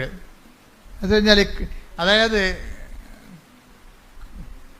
കോർണിവ എന്ന് പറഞ്ഞൊരു സ്ഥലം, അതായത് ഫലോപ്പിയൻ ട്യൂബിൻ്റെയും ഗർഭനാളിയുടെയും അതുപോലെ ഗർഭപാത്രത്തിൻ്റെയും വക്കിൽ ആണ് ഇത്. ഇപ്പം നമുക്കൊരു കെറ്റിലുണ്ടെങ്കിൽ കെറ്റിലിനൊരു നാളമില്ലേ, കെറ്റിൻ്റെ അകത്തുമല്ല എന്നാൽ ആ കുഴലുമല്ല, ഇതിൻ്റെ ജംഗ്ഷനിലിരിക്കുകയാണ്. അപ്പോൾ അങ്ങനെ ഇരുന്ന് നമ്മൾ വേര് പിടിച്ചു പോയി ഭയങ്കര പ്രശ്നമാണ്. പിന്നെ അത് കഴിഞ്ഞിട്ട് റപ്ചറാകും, പൊട്ടും, ബ്ലഡാകും, ആളിയാകും, പെട്ടെന്ന് പിന്നെ മരണമൊക്കെ. അപ്പോൾ ഇങ്ങനെ വലിയ ഒരു ദശാസന്ധി ചെന്ന് ചാടിയിരിക്കുകയാണ്. അപ്പോൾ ഡോക്ടർമാർ പറഞ്ഞു നമുക്ക് പെട്ടെന്ന് എടുത്ത് കളയാമെന്ന് പറഞ്ഞു. അപ്പോൾ എടുത്ത് കളയാമെന്ന് പറയുമ്പോഴും ഇവൾ പറയുന്ന സംഭവമുണ്ട്, ഇത് അമ്മ പ്രത്യക്ഷീകരണത്തിൻ്റെ ഭാഗമായിട്ട് തന്ന കുഞ്ഞാണ്. ഉടമ്പടിയിൽ കിട്ടണതെല്ലാം ഉടമ്പടി എന്നൊരു സംവിധാനം എന്നതിനേക്കാൾ ഉപരി പ്രത്യക്ഷീകരണം. അവൾ എന്തൊരു ജ്ഞാനമാണ് അവർക്ക്. അമ്മ ഡോക്ടർ എടുത്തു കളയാമെന്ന് പറയുമ്പോഴേ ഭാര്യ ഭർത്താവിനോട് പറഞ്ഞ എന്താ, ഇത് ഉടമ്പടി വഴി കിട്ടിയതല്ലേ. അപ്പോഴും ഉടമ്പടി വഴി കിട്ടിയെന്ന് പറഞ്ഞു കഴിഞ്ഞാൽ പ്രത്യക്ഷീകരണത്തിൻ്റെ ഭാഗമായിട്ടല്ലേ ഉടമ്പടി കിട്ടിയത്. അപ്പോൾ ഈ കുഞ്ഞ് ഉടമ്പടി വഴി കിട്ടുന്ന എല്ലാ അനുഗ്രഹങ്ങളും പ്രത്യക്ഷീകരണത്തിൻ്റെ ഭാഗമാണ്. അപ്പോൾ ഈ കുഞ്ഞ് അമ്മയുടെ പ്രത്യക്ഷീകരണത്തിൻ്റെ ഭാഗമായിട്ടല്ലേ ഇങ്ങനെ കോർണിവായൊരു കുഞ്ഞിങ്ങനെ ഉരുവായിരിക്കണത്. അപ്പോൾ ഇത് എടുത്തു കളയാമെന്ന് വൈദ്യശാസ്ത്രം പറഞ്ഞാൽ പ്രത്യക്ഷീകരണത്തിൻ്റെ ഭാഗമാകണത് എങ്ങനെയാണ്? അപ്പോൾ ദൈവത്തിന് ഇതിൻ്റെ അകത്ത് പദ്ധതിയുണ്ട്, നമുക്ക് വെയിറ്റ് ചെയ്യാമെന്ന് പറഞ്ഞു, പ്രാർത്ഥിച്ച് വെയിറ്റ് ചെയ്യാമെന്ന് പറഞ്ഞു. പ്രാർത്ഥിച്ച് വെയിറ്റ് ചെയ്യാമെന്ന് പറയുമ്പോൾ പ്രാർത്ഥന തന്നെ കണ്ടില്ലേ. ഇവിടുന്നാണ് ഉടമ്പടിയിൽ ഉണ്ടാകുന്ന പ്രാർത്ഥനയെന്ന് പറയണത്. ഉടമ്പടിയിൽ അച്ഛൻ എന്താ പറഞ്ഞത്? പ്രാർത്ഥനയുണ്ട്, പിന്നെ എന്താണ്? പ്രഖ്യാപനമുണ്ട്, പിന്നെ എന്താണ്? പ്രയോഗമുണ്ട്. അപ്പം പ്രാർത്ഥന വന്നിട്ട് ഇവരെന്നാ ചെയ്യുമെന്നറിയാമോ? ഒരാഴ്ച പ്രാർത്ഥിക്കും. കൊച്ചിനെ എടുത്ത് കളയാം, അതിനുവേണ്ടി ഓപ്പറേഷൻ നിശ്ചയിച്ച് കഴിയുമ്പോൾ ഓപ്പറേഷൻ ഇവിടെ ഒപ്പിട്ട് കൊടുക്കാതെ ഇവരെന്ത് ചെയ്യും? ഉടമ്പടിയിലെ 33% എന്താണ്? പ്രാർത്ഥനയല്ലേ. ആ പ്രാർത്ഥനയിലേക്ക് ഇവർ പോകും. പ്രാർത്ഥനയെ പ്രവേശിച്ച് അതായത് ഒരാഴ്ച കഴിയുമ്പോൾ ഇവരെന്താ പ്രാർത്ഥിക്കണത്? ഇവർ പ്രാർത്ഥിക്കുന്നത് ഡോക്ടറിനെ സമർപ്പിച്ചാണ് പ്രാർത്ഥിക്കണത്, ഇവരെ സമർപ്പിച്ചല്ല. ഇവർക്ക് പ്രശ്നങ്ങളില്ലെന്നാണ് പറയണത്. ഇവർ പറയുന്നത് ഡോക്ടറിനാണ് പ്രശ്നം. ആ പ്രശ്നം അവർ ഡിക്റ്റേറ്റ് ചെയ്യണണ്ടല്ലേ, ആ ഡിക്റ്റേഷൻ ഭയങ്കരമാണ്. ഞങ്ങൾ ഡോക്ടറിനെ സമർപ്പിച്ച് പ്രാർത്ഥിച്ചത്. പ്രശ്നം ആർക്കാ? പ്രശ്നം ഇവർക്കാ. ഇവരുടെ ഗർഭപാത്രത്തിലല്ലേ ഗർഭനാളിയുടെ കുഞ്ഞ് ജനിച്ചിരിക്കണം, സൈക്കോട്ട് രൂപപ്പെട്ടിരിക്കണത്. പക്ഷേ ഇവർ പ്രാർത്ഥിക്കുന്നത് ആരും ഗർഭനാളി സമർപ്പിച്ചല്ല പ്രാർത്ഥിക്കുന്നത്, അവരെ പ്രാർത്ഥിക്കുന്നത്. അത് പരിശുദ്ധാത്മ വിവേചനം കൊടുക്കും. കാര്യം നിങ്ങളുടെ ഉള്ള പ്രശ്നം ഓപ്പറേഷൻ നിശ്ചയിച്ച ഡോക്ടറിനാണ് പ്രശ്നം, അതാ വിഷയം. ഈ പരിശുദ്ധാത്മാവ് minimum keep the Holy Spirit എന്ന് ഞാൻ എപ്പോഴും പറയത്തില്ലേ. അതായത് പരിശുദ്ധാത്മാവാണ് വിവേചനം നടത്തേണ്ടത്. പരിശുദ്ധാത്മ ഇവർക്കുള്ളത് കാരണം പരിശുദ്ധാത്മ പറഞ്ഞു നിങ്ങളുടെ ഗർഭപാത്രമല്ല സമർപ്പിച്ച് പ്രാർത്ഥിക്കേണ്ടത്, മരുന്നുമല്ല പറഞ്ഞത്. ഓപ്പറേഷന് വേണ്ടി പറഞ്ഞ് ഡോക്ടറിനെ സമർപ്പിച്ച് പ്രാർത്ഥിക്കണമെന്ന്. ഇവർ ഡോക്ടറിനെ സമർപ്പിച്ച് രാത്രി ആരാധന നടത്തി. പ്രത്യക്ഷീകരണ പ്രാർത്ഥന വെച്ചല്ലേ, ഒരാഴ്ച മുഴുവൻ ഡോക്ടറിനെ സമർപ്പിച്ച് പ്രാർത്ഥിച്ചപ്പോൾ ഡോക്ടറിൻ്റെ അകത്തൊരു മാറ്റം ഉണ്ടായി. ഡോക്ടറിന് അതാണ് പ്രാർത്ഥനയുടെ സംഭവം. ഡോക്ടർ ഇതിൻ്റെ സ്പെസിമെൻ എടുത്തിട്ട് സ്കാനിങ് റിപ്പോർട്ട് എടുത്തിട്ട് കാനഡയിൽ നിന്ന് ഓസ്ട്രേലിയയിലേക്ക് അയച്ചു കൊടുക്കും. ഡോക്ടറിൻ്റെ സീനിയർ ഡോക്ടറിനെ അയച്ചു കൊടുക്കും. ഗൈനക്കോളജി വിഭാഗം കൈകാര്യം ചെയ്യുന്ന എക്സ്പെർട്ടാണ്. അപ്പോൾ അതാണ് ഡോക്ടറിനുണ്ടായ മാറ്റം. അവർ സ്കാനിങ് റിപ്പോർട്ട് രണ്ടാമത് ഈ സ്കാനിങ് റിപ്പോർട്ട്, അപ്പോൾ ഇവള് സുമറാണി പറയവേ, എടാ ഞാനൊരു സാധാരണ നേഴ്സാണ്, എനിക്ക് ഇത്രയും സ്പെഷ്യൽ കെയറും വേറെ ഇൻ്റർനാഷണൽ ലെവലിൽ വേറെ രാജ്യങ്ങളിൽ എന്നെ ടെസ്റ്റ് ചെയ്യേണ്ട കാര്യമില്ല. പക്ഷേ എങ്കിലും ഇതെല്ലാം ഫ്രീ ആയിട്ട് ഇവർ ചെയ്യാൻ ആശുപത്രിക്കാർക്ക് ഇതൊരു പുതിയ കേസാണ്. അതുകൊണ്ട് കേസ് എന്താണെന്ന് അവർക്ക് പഠിക്കുകയും ചെയ്യണം, കേസ് സ്റ്റഡിയും വേണം. അതുകൊണ്ട് അവരുടെ റിസ്കിൽ അവരുടെ എക്സ്പെൻഡിച്ചറിലും അവർ ഇത് ഉപരിപഠനത്തിനായിട്ട് സ്കാനിങ് റിപ്പോർട്ട് അയക്കും. ഡോക്ടറെ സംബന്ധിച്ച് പ്രാർത്ഥിക്കുമ്പോൾ സംഭവിക്കുന്ന വിഷയങ്ങളാണത്. അവിടെ ഓസ്ട്രേലിയ ഡോക്ടർ ഇത് പെട്ടെന്ന് പഠിച്ചിട്ട് പറയും, ഇത് കുഴപ്പമില്ല, സമയത്ത് കുറച്ച് കഴിയുമ്പോൾ ഇത് താഴേക്ക് ഇറങ്ങി വരും. അപ്പോൾ സീനിയർ ഡോക്ടറിന് നിർബന്ധമായി, അപ്പോൾ ഓപ്പറേഷൻ ഒഴിവായി. നോക്കിയേ, കൈയടിച്ച് ശ്രുതിക്കട്ടെ. ഹല്ലേലൂയ, ഹല്ലേലൂയ, ഹല്ലേലൂയ, ഹല്ലേലൂയ, മഹത്വം, മഹത്വം, ആരാധന, ഹല്ലേലൂയ, ഹല്ലേലൂയ, യേശുവേ ആരാധന. അതായത് നമ്മളുടെ ഈ ഉടമ്പടി ഉറപ്പിക്കൽ എന്ന സംഭവത്തിൽ ചില സമയത്ത് ഇതുപോലെയുള്ള ഒരാട്ടം കാണാം. ഒരാട്ടം കണ്ട ഇപ്പം നിങ്ങളെ വചനം എന്താ പറയണത്? വിളിയും തിരിഞ്ഞ് ഒന്ന് ഇപ്പം എടുത്ത് 2 പത്രോസിൻ്റെ 1:10 എടുത്ത്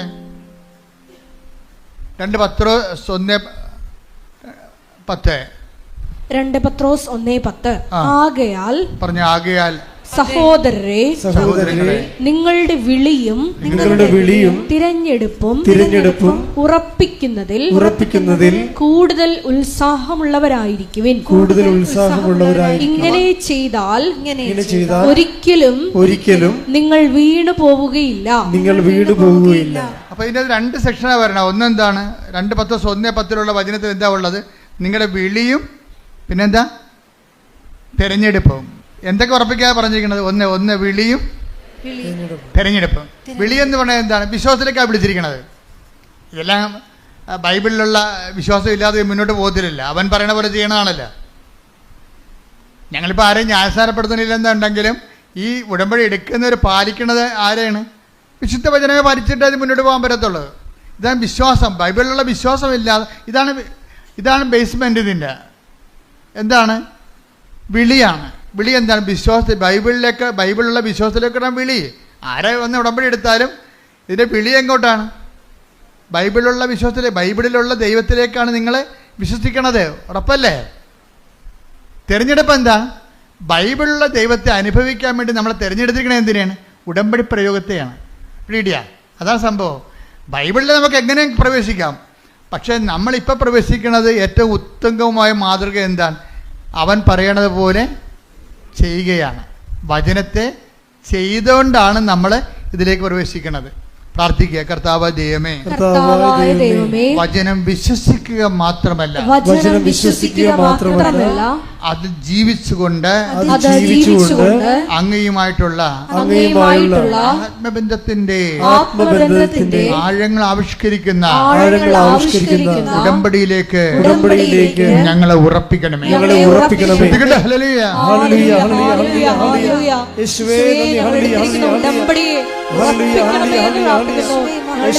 നിലപാടുകളിലൂടെ ഞങ്ങളെ വീണ്ടും രാജ്യത്തിലേക്ക് ചേർക്കണമേ എന്ന് പ്രാർത്ഥിക്കുന്നു. പരിശുദ്ധ പരമദിവ്യകാരുണ്യത്തിന് ആരാധനയും സ്തുതിയും പുകഴ്ചയും ഉണ്ടായിരിക്കട്ടെ. അപ്പൊ ഇതിൻ്റെ അകത്ത് വരുന്ന ഒരു ഉറപ്പിക്കലിനായിട്ടുള്ള സമയത്ത് ഒരു ചാഞ്ചാട്ടം ഉണ്ടാകും. ഈ ചാഞ്ചാട്ടമാണ് ഇപ്പോൾ ഇവിടെ നടക്കുന്നത്. സുമറാണിയുടെ ലൈഫിൽ എന്താണ്? കൊച്ചിനെ കിട്ടി, പക്ഷേ അത് കോർണിവായിലായിപ്പോയി. അപ്പോൾ ഡോക്ടർ പറഞ്ഞു എന്ത് ചെയ്യണം? അതെടുത്ത് കളയണമെന്ന് പറഞ്ഞ്. ഇവളത് എടുത്ത് കളയാൻ തയ്യാറല്ല. അവളതിനെന്താ ചെയ്യണത്?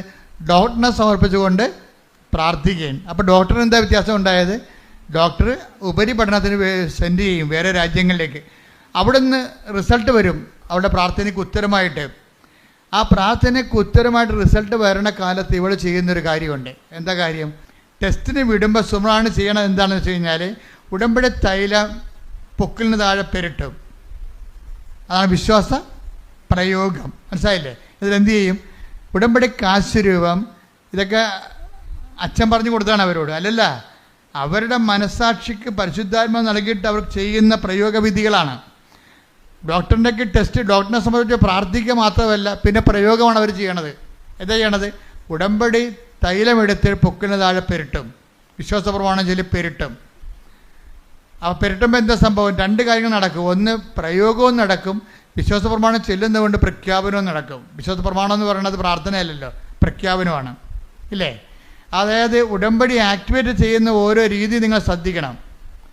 ഉടമ്പടി ആക്ടിവേറ്റ് ചെയ്യുന്ന രീതികൾ എന്താണ് ഇവിടെ ചെയ്യുന്നത്? ഒന്ന്, പ്രാർത്ഥന. രണ്ടാമത്തെ എന്താണ്? പ്രയോഗം. പ്രയോഗത്തിന് മുമ്പ് എന്താ ചെയ്യണത്? വിശ്വാസ പ്രമാണം ചൊല്ലിയിട്ടാണ് ഇവൾ ഇത് ഉടമ്പടി തൈലം യൂട്രസിൽ പെരുട്ടുന്നത്. പെരുട്ടിക്കഴിഞ്ഞതിന് ശേഷം ഇവൾക്ക് മനസ്സിൽ തോന്നും, പരിശുദ്ധാത്മാവ് ഉണ്ടെങ്കിൽ ദൈവം നമ്മളെ ഗൈഡ് ചെയ്യും. പരിശുദ്ധാത്മാവ് പറയും, ഈ പുസ്തകങ്ങളെല്ലാം നീ ഡെയിലി ഒന്ന് കമ്മ്യൂണിക്കൻ്റ് ആയാൽ മതി എന്ന് പറയും. നീ ഡെയിലി കമ്മ്യൂണിക്കൻ്റ് ആകണമെങ്കിൽ കുറച്ചുകൂടി പവർ കിട്ടുമെന്ന് പറയും. എന്നുവെച്ചാൽ ദിവസവും നീ കുർബാന സ്വീകരിക്കണമെന്ന് പറയും. അപ്പോൾ ദിവസവും കുർബാന സ്വീകരിക്കണമെന്ന് പറയും. അപ്പോൾ ദിവസവും കുർബാന സ്വീകരിക്കണമെന്ന് പറയുമ്പോൾ അത് ഉള്ളിൻ്റെ ഉള്ളിൽ നിന്ന് പരിശുദ്ധാത്മ പറയണതാണ്, നീ എല്ലാ ദിവസവും പോയി ഈശോനെ സ്വീകരിക്കുക. നീ ഒരു പ്രയാസത്തിലിരിക്കുകയല്ലേ. പ്രയാസത്തിലിരിക്കുമ്പോൾ ഇപ്പം ഞങ്ങളുടെ രോഗികളാണെങ്കിൽ മരണത്തോട് മല്ലിട്ടാലും ഞങ്ങൾ കൊടുക്കണത് എന്താണ്? കുർബാനയാണ് കൊടുക്കുന്നത്. ഈ സുമറാണിക്ക് ഇപ്പോൾ പറയേണ്ടത്, പരിശുദ്ധാത്മ പറയണത്, ഈ കുർബാന ദിവസം സ്വീകരിക്കണം. നീ ഒരു ദൈവത്തിന് ഏറ്റവും ആവശ്യമുള്ള സമയമാണ്. അതുകൊണ്ട് ഇതിൻ്റെ ഏറ്റവും ആവശ്യമുള്ള സമയത്ത് പണ്ട് ആവശ്യമെന്നാണ് പണ്ട് കുർബാനയ്ക്ക് പറഞ്ഞുകൊണ്ടിരുന്നത്. ഇപ്പം മരണത്തിന് ആവശ്യമെന്ന് പറയും. രണ്ട് ആവശ്യത്തിൽ പോയെന്ന് പറഞ്ഞു കഴിഞ്ഞാൽ മരണത്തിനും പണ്ടത്തെ ഭാഷയിൽ ആവശ്യമെന്ന് പറയും. കുർബാന കൊടുക്കണതിന് അത്യന്തം എന്നൊക്കെ പറയും. അത്യന്തം ആവശ്യമായിട്ട് വരുന്ന സംഭവമാണ്. ആ സമയത്ത് കുർബാനയാണ് സഭ കൊടുക്കുന്നത്. കർത്താവ് ഈശോനെയാണ് കൊടുക്കുന്നത്. അപ്പം ഈശോനെ കൊടുക്കണ ഒരു ജോലി ഇവൾ പറയണത്, നീ ഈ അത്യന്ത ഘട്ടത്തിലാണ്. സുമറാണിയോട് പറയണത്, നീ ഇപ്പോൾ അത്യന്ത ഘട്ടത്തിലാണ്. നിനക്ക് കുഞ്ഞിന് എന്ത് സംഭവിക്കാവുന്ന സമയമാണ്. ഇപ്പം വേറെ ഒന്നും ഇവിടെ വിലപ്പോകത്തില്ല, കുർബാന മാത്രമേ വിലപ്പോകത്തുള്ളൂ. അതുകൊണ്ട് നീ കുർബാന മുടക്കരുതെന്ന് പറയും. അപ്പോൾ ഇവൾ എല്ലാ ദിവസവും ഈ വയറും വെച്ച് കുർബാന സ്വീകരിക്കാൻ പോകാൻ പാടാണ്. കുറച്ച് മെഡിക്കൽ റെസ്ട്രിക്ഷൻ ഉള്ള ആളാണ്, എങ്കിലും കുർബാന സ്വീകരിക്കാൻ പോകും. കുർബാന സ്വീകരിച്ച് കഴിയുമ്പോൾ ഈ മുകളിലുണ്ടായിരുന്ന കൊർണീവായിലുണ്ടായിരുന്ന ഫീറ്റസ് നേരെ ഗർഭപാത്രത്തിലേക്ക് ഊർന്നു വീഴും.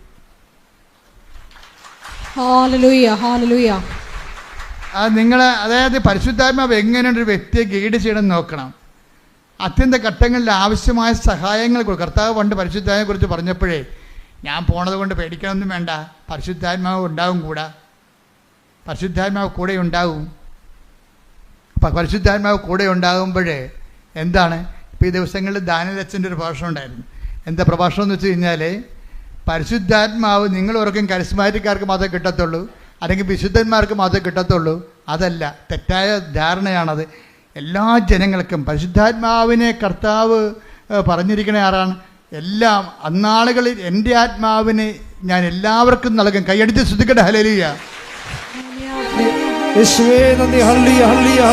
ദിവ്യകാരുണ്യത്തിന് ആരാധനയും സ്തുതിയും പുകഴ്ചയും ഉണ്ടായിരിക്കട്ടെ. ഞങ്ങൾ ഉടമ്പടിയിൽ നിങ്ങളോട് പശ്ചാത്തപിക്കണമെന്ന് എല്ലാവരോടും പറഞ്ഞിട്ടുണ്ട്. കത്തോലിക്കരോട് കുമ്പസാരിക്കണമെന്ന് പറഞ്ഞിട്ടുണ്ട്, അല്ലേ? അതിൻ്റെ ഒരു ഉദ്ദേശം എന്താ? പരിശുദ്ധാത്മാവിനെ ഓൺലൈനിലേക്ക് ആക്ടിവേഷൻ ചെയ്യുകയാണ്.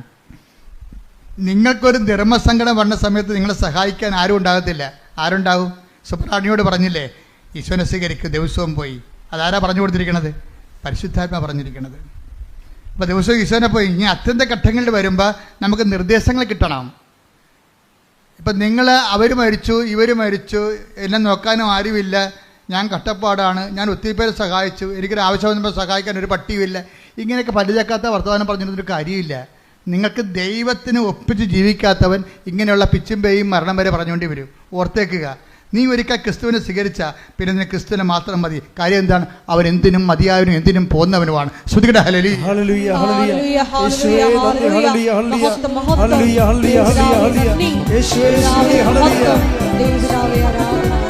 ശുദ്ധ പരമ ദിവ്യകാരുണ്യത്തിന് ആരാധനയും സ്തുതിയും പുകഴ്ചയും ഉണ്ടായിരിക്കട്ടെ. അപ്പോൾ ഈ സുമയുടെ ഒരു നിലപാടെന്ന് പറയാൻ എന്താണ്? സുമറാണിയുടെ ഒരു നിലപാട് ഉടമ്പടി ജീവിതമല്ലേ. അവളെന്താ പറഞ്ഞത് ഭർത്താവിനോട്? നമുക്ക് കർത്താവ് കുഞ്ഞിനെ തന്നില്ലെങ്കിലും നമ്മൾ ഉടമ്പടി എടുക്കണത് എന്തിനാണ്? ഉടമ്പടിയിൽ ജീവിക്കാനാണ്. എന്താ കാര്യം? അവൾ ആ വചനത്തിൽ വേരൂന്നി വളരാൻ, അതാണ് ഉടമ്പടിയുടെ ലക്ഷ്യമെന്ന് അവൾ ഗ്രഹിച്ചിരിക്കുന്നത്. അതുകൊണ്ട് തനിക്കൊരു അനുഗ്രഹം കിട്ടിയില്ലെന്നവൻ്റെ പേരിൽ ദൈവത്തെ പ്രതിസ്ഥാനത്ത് നിർത്താൻ അവൾ തയ്യാറല്ല. ഒരു ആധ്യാത്മിക ജീവിതത്തിനെ അവൾ വിശ്വാസം കൊണ്ട് ജാമ്യത്തിലെടുക്കുകയാണ്. കൈയടിക്കട്ടെ. ആരാധനയും സ്തുതിയും പുകഴ്ചയും ഉണ്ടായിരിക്കട്ടെ. അപ്പൊ വിശ്വാസം എന്തുകൊണ്ടാണ് പതറാത്തത്? അവൾ ആ വചനം കേൾക്കുകയും അതനുസരിച്ച് പ്രയോഗിക്കുകയും പ്രാർത്ഥിക്കുകയും പ്രഖ്യാപിക്കുകയും ചെയ്തുകൊണ്ട് ഉടമ്പടി ജീവിക്കുകയാണ്. പാറമേൽ തൻ്റെ ഭവനം പണിത് ചെയ്തിരിക്കുകയാണ്. അവളെ കർത്താവ് യേശുക്രിസ്തു ആകുന്ന പാറമേൽ തൻ്റെ ജീവിത ഭവനത്തെ പണി ചെയ്ത മനുഷ്യൻ പതറത്തില്ല.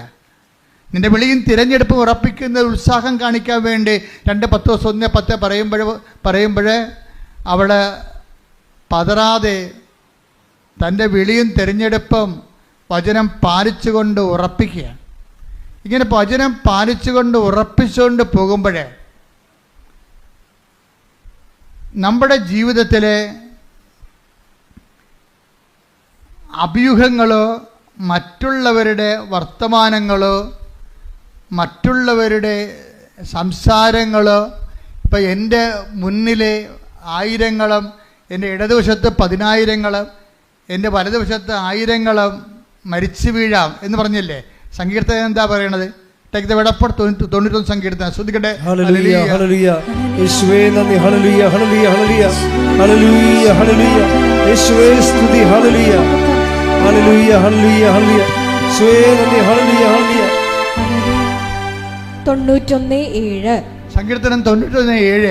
നിന്റെ പാർശ്വങ്ങളിൽ 1000ങ്ങൾ മരിച്ചു വീണേക്കാം. പറഞ്ഞേ, നിന്റെ പാർശ്വങ്ങളിൽ 1000ങ്ങൾ മരിച്ചു വീണേക്കാം. നിന്റെ വലതുവശത്ത് 10,000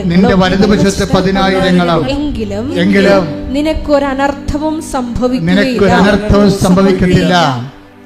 അതായത് ദൈവത്തിൻ്റെ വചനത്തില് അവൻ പറയണത് പോലെ ചെയ്തുകൊണ്ട് ഉടമ്പടി ജീവിച്ചുകൊണ്ട് പോകുമ്പോൾ പലർക്കും പല അനുഭവങ്ങളാകാം.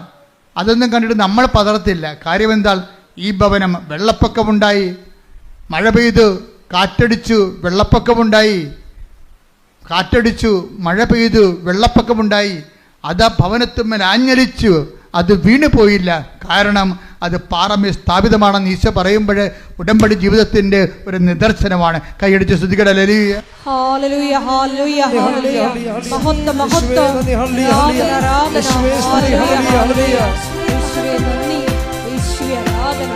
ഉടമ്പടി ഉറപ്പിക്കുന്ന കാലത്ത് ഇതുപോലെ മഴയനുഭവങ്ങളുണ്ടാവും, കാറ്റനുഭവങ്ങളുണ്ടാവും. നമ്മുടെ ഭവനത്തിന്മേൽ അരിച്ചു വീണ ജപ്തി നടപടി പോലെയുള്ള ഭവനത്തിന് കുലുക്കണ അനുഭവങ്ങളുണ്ടാകും. അതാണ് ഈശോ പറഞ്ഞിരിക്കുന്നത്. മത്തായി 7:27. മഴ പെയ്തു, മഴ പെയ്തു, വെള്ളപ്പൊക്കമുണ്ടായി, കാറ്റൂതി, അത് ഭവനത്തിന്മേൽ ആഞ്ഞടിച്ചു, അത് വീണുപോയി, അതിന്റെ വീഴ്ച വലുതായിരുന്നു. അതാരെ കുറിച്ച് പറയണതാണ്? വചനം കേൾക്കുക, അതനുസരിച്ച് ജീവിക്കാതിരിക്കുകയും ചെയ്യുന്നവരാണ് വീണു പോണത്. ജീവിക്കുന്നവര് ഇപ്പം ഈ ദിവസങ്ങളിൽ മഴ പെയ്ത് വെള്ളപ്പൊക്കം ഉണ്ടായെന്നൊക്കെ പറഞ്ഞിട്ടുണ്ട്, സാക്ഷ്യം പറഞ്ഞിട്ടുണ്ട്. മഴ പെയ്ത് വെള്ളപ്പൊക്കം ഉണ്ടായി, എൻ്റെ ഭവനത്തിൽ മേലെ ആഞ്ഞരച്ചു, ഞാൻ വീണു പോയില്ല എന്ന് പറയുന്ന അർത്ഥത്തിലൊരു സാക്ഷ്യം പറഞ്ഞിട്ടുണ്ട്. ആ സാക്ഷ്യം അശ്വരിച്ചന്ദ്രനാണ് പറഞ്ഞിരിക്കുന്നത്. അശ്വതി എന്താ സാക്ഷ്യം എന്ന് വെച്ചാൽ അവര് 3 സ്ഥലങ്ങളിലെ അവര് പരീക്ഷ എഴുതും. 3 സ്ഥലങ്ങളിൽ, പോലീസിൽ, പിന്നെ ഫോറസ്റ്റ് ബീറ്റ്സിൽ, അത് ഫോഴ്സാണ്, പിന്നെ ഫയർഫോഴ്സിൽ. അപ്പോഴേ ഈ 2 സ്ഥലങ്ങളിലും തോറ്റു പോകും. എവിടെ തോക്കും? പോലീസിലും അവരുടെ ടെസ്റ്റ് തോക്കും, അതുപോലെ തന്നെ ഫോറസ്റ്റ് ബീറ്റ്സിലും തോറ്റുപോകും പരീക്ഷ. ഇനി ഓരോരുത്തർ മാത്രമാണ് കരകയറണത്. അവിടെ എവിടെയാണെന്ന് വെച്ച് കഴിഞ്ഞാൽ അതിൻ്റെ പക്ഷേ ടെസ്റ്റ് ഉണ്ട്. അതിന് ആളെ ക്വാളിഫൈഡ് ആയി, പക്ഷേ ഇനി ഇൻ്റർവ്യൂവും ടെസ്റ്റും ഉണ്ട്. പക്ഷേ അത് ഫയർഫോഴ്സിലാണ്. അത് ഫയർഫോഴ്സിലാണ്. ഫയർഫോഴ്സിൽ ക്വാളിഫൈഡ് ആയി, പക്ഷേ ഇനി എന്താ ഉള്ളത്? ഇൻ്റർവ്യൂ ടെസ്റ്റും ഉണ്ട്. അപ്പോൾ ടെസ്റ്റ് ഉണ്ടപ്പോഴേ ഇവൾക്ക് തോന്നി, അത്രയും ഇവൾ പറയുന്നുണ്ട്, വർക്ക് ഈസ് വർഷിപ്പ് എന്ന് ചില ആൾക്കാർ പറയത്തില്ലേ, ഇവിടെ ഈ അശ്വതി പറയണത്, ഞാൻ എൻ്റെ ജീവിതത്തിൽ ചിന്തിച്ചില്ല, പറവൂരുകാരത്തി ഞാൻ കൊല്ലവാണെന്ന് തോന്നണം. അതായത് എൻ്റെ ജീവിതത്തിൽ ഞാൻ ചിന്തിച്ചിരുന്നത് എൻ്റെ വർക്കിലാണ് ഞാൻ ആശ്രയിച്ചിരുന്നത്. ഞാൻ നല്ലവണ്ണം എൻ്റെ ക്വാളിഫിക്കേഷൻ, എൻ്റെ കഴിവ്, അതാണ് സത്യം. ചില ആൾക്കാർ പറയത്തില്ലേ, ഇപ്പം പഠിക്കുമ്പോൾ ഇപ്പം ഇന്നലെയൊക്കെ ഇവിടുന്ന് പഠിക്കണ പിള്ളേർ പോയില്ലേ, ഇപ്പോഴേ മോഡ് എക്സാം തുടങ്ങിയല്ലോ. അപ്പോൾ വെള്ളിയാഴ്ച ഞാൻ പ്രാർത്ഥിച്ചത്, ശനിയാഴ്ചയാണ് ബോർഡ് എക്സാം. വെള്ളിയാഴ്ച പ്രാർത്ഥിച്ചത് 200 പിള്ളേർക്ക് വേണ്ടി പ്രാർത്ഥിച്ചിട്ടുണ്ട്. 200 പേരാ പ്രാർത്ഥിക്കുമ്പോൾ ഞാൻ ചീട്ട് നോക്കുമ്പോൾ ചില ആൾക്കാർ കാസർഗോഡുകാരാണ്. ഞാൻ ഓർക്കണം, ദൈവമേ എന്തൊരു വിശ്വാസമാണ് നിങ്ങൾക്ക്. കാരണം നാളെയാണ് ബോർഡ് എക്സാം. വൈകുന്നേരത്തെ മാവേലി എക്സ്പ്രസ്സിന് പോകേണ്ട ആൾക്കാരാണ്. അവിടെ എത്തണത് മിക്കവാറും 5:30 മണിക്കാണ് എത്തണത്. നേരെ ബോർഡ് എക്സാമിന് കയറേണ്ടതാണ്. ആൾക്കാരെവിടെ നിൽക്കുകയാണ്? കൃപാസനത്ത് നിൽക്കുകയാണ്. അതുവെച്ചാൽ അവരുടെ ആ സമയം അവർക്ക് വേസ്റ്റല്ല. എന്താ കാര്യം? അവർ വിശ്വസിക്കണ ആരിലാണ്? വിഷയത്തിലല്ല വിശ്വസിക്കണേ, കർത്താവിൽ ശക്തിയിലാണ് വിശ്വസിക്കുന്നത്. Not by merit but by ഗ്രേസിലാണ് വിശ്വസിക്കുന്നത്. അപ്പം ഞാൻ അവരോട് പറയും, ഈ സമയം ആണ് നിങ്ങളുടെ വിജയതോൽവി അറിയേണ്ട സമയം. എന്താ കാര്യം? നിങ്ങൾ ഇരുന്ന് പഠിക്കേണ്ട സമയത്താണ് പ്രാർത്ഥനയ്ക്ക് വേണ്ടി വന്നിരിക്കുന്നത്. അതൊരു സാക്ഷ്യമാണ്. എന്ത് സാക്ഷ്യമാണത്? ഞാൻ ജീവിക്കണത് എൻ്റെ മെറിറ്റ് കൊണ്ടല്ല, എൻ്റെ വിശ്വാസം കൊണ്ട്, എൻ്റെ ദൈവത്തെ കൊണ്ട്, കൃപ കൊണ്ടാണെന്ന്.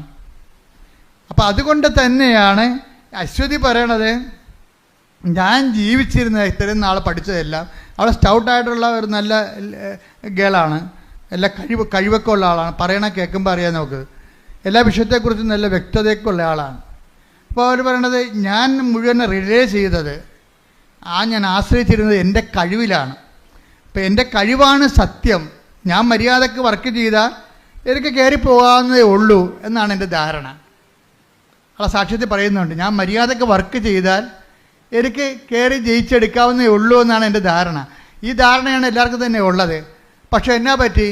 ഫോറസ്റ്റ് ബീസിലും തോറ്റു, പിന്നെ പോലീസിലും തോറ്റു. അപ്പോൾ അവൾ മനസ്സിലാക്കി, അങ്ങനെയാണെങ്കിൽ ഇനിയിപ്പോൾ എൻ്റെ ധാരണ പെസകിയല്ലോ, എൻ്റെ മെറിറ്റ് വർക്കൗട്ട് ചെയ്തില്ലല്ലോ, ഇനി ഗ്രേസ് അല്ല വർക്ക് ചെയ്യാനുള്ളത്. അതുകൊണ്ട് ഞാൻ എല്ലാവരും പറയുന്ന പോലെ ഉടമ്പടി എടുത്തിട്ട് ഇനി അടുത്ത നടപടി എടുക്കാമെന്ന് പറയും. അങ്ങനെ അശ്വതി വന്ന് ഫയർഫോഴ്സിൻ്റെ പരീക്ഷ ക്ലിയർ ചെയ്തു. പക്ഷേ ഇനി ടെസ്റ്റ് ഇൻ്റർവ്യൂ ഉണ്ട്, അതിനു വേണ്ടി ഉടമ്പടി എടുത്തിരിക്കുകയാണ്. ഉടമ്പടി എടുക്കുമ്പോൾ ഒരു ടെസ്റ്റ് എന്ന് പറയണത്, ഫയർഫോഴ്സിലെ ടെസ്റ്റ് ഇത്തിരി കട്ടിയാണ്. അപ്പോൾ പറയണത്, ഉടമ്പടി എടുത്തതിന് ശേഷം അശ്വതി ചെയ്തിരിക്കണത്, എല്ലാ കാര്യങ്ങളും ഉടമ്പടിയുടെ മുറ പോലെ തന്നെ ചെയ്യുന്നുണ്ട്. പക്ഷേ ടെസ്റ്റ് വന്നപ്പോഴേ 2 പ്രാവശ്യം ടെസ്റ്റ് മാറി. ഒരു പ്രാവശ്യം ഉരുൾപൊട്ടൽ കൊണ്ട് മാറി. ടെസ്റ്റ് ഉണ്ടായിരുന്നതാണ്, അത് മാറ്റിവെച്ച്.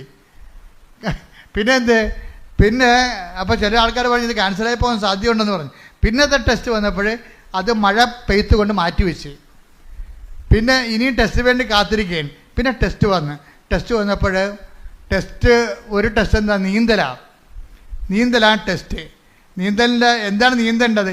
50 അടി വെള്ളം. ഇപ്പം കൃപാസനത്തിൻ്റെ ഇതൊരു 20 അടി 25 അടി ഇതിൻ്റെ പൊക്കമുള്ളു. ഇതിൻ്റെ ഇരട്ടി പൊക്കമുള്ള വെള്ളമാണ്, ആഴമാണ്. 50 അടി വെള്ളം, 50 അടി മീറ്റർ നീന്തണം. അപ്പോൾ 50 അടി ആഴത്തിലുള്ള വെള്ളത്തിൽ 50 മീറ്റർ നീന്തണം. അപ്പോൾ 50 മീറ്റർ നീന്തുമ്പോൾ അശ്വതി ഭയങ്കര സങ്കടം, പേടി. ഇപ്പോൾ അവൾക്ക് അത് നീന്തി അത്ര വലിയ പരിചയമൊന്നുമില്ല, പഠിച്ചുകൊണ്ടിരിക്കുകയാണ്. ഈ ടെസ്റ്റിന് വേണ്ടി പഠിച്ചുകൊണ്ടിരിക്കുകയാണ് നീന്തൽ. അപ്പോൾ ഈ 50 അടി നല്ല ആഴമല്ലേ, അപ്പോൾ എങ്ങനെ മുങ്ങിപ്പോയാൽ ചത്തത് തന്നെ, താഴെയല്ലേ പൊങ്ങത്തുള്ളൂ, പിന്നെ കിട്ടത്തില്ലല്ലോ ആളാ, 50 അടിയില്ലേ. അപ്പം നല്ല നീന്തൽക്കാരെ മാത്രമേ അവരെടുക്കത്തുള്ളൂ. പക്ഷേ ഇവിടെ നീന്തി പഠിച്ചുകൊണ്ടിരിക്കുകയാണ്. ഈ ആദ്യമായിട്ടൊക്കെ നീന്തി കഴിഞ്ഞുള്ള അവസ്ഥ എന്തായിരിക്കും? ഇങ്ങനെ അപ്പോൾ അവർക്കൊരു പേടിയുണ്ട്. അവളൊരു മെൻറ്ററിനെ വിളിച്ച് അവളെ കൊണ്ട് ഉടമ്പടി എടുപ്പിച്ച ഒരാളാണ് അവൾ മെൻറ്റർ എന്ന് പറയുന്ന ആൾ. മെൻറ്ററെ വിളിച്ച് ചോദിച്ചു, ചേച്ചി ഞാൻ ഈ 50 അടി വെള്ളത്തിൽ നീന്തുമ്പോഴേ ഞാനെങ്ങാനും മുങ്ങിപ്പോയ ചത്തുപോകുമായിരിക്കും അല്ലേ? അവളുടെ ആശങ്ക ഇതാണ്.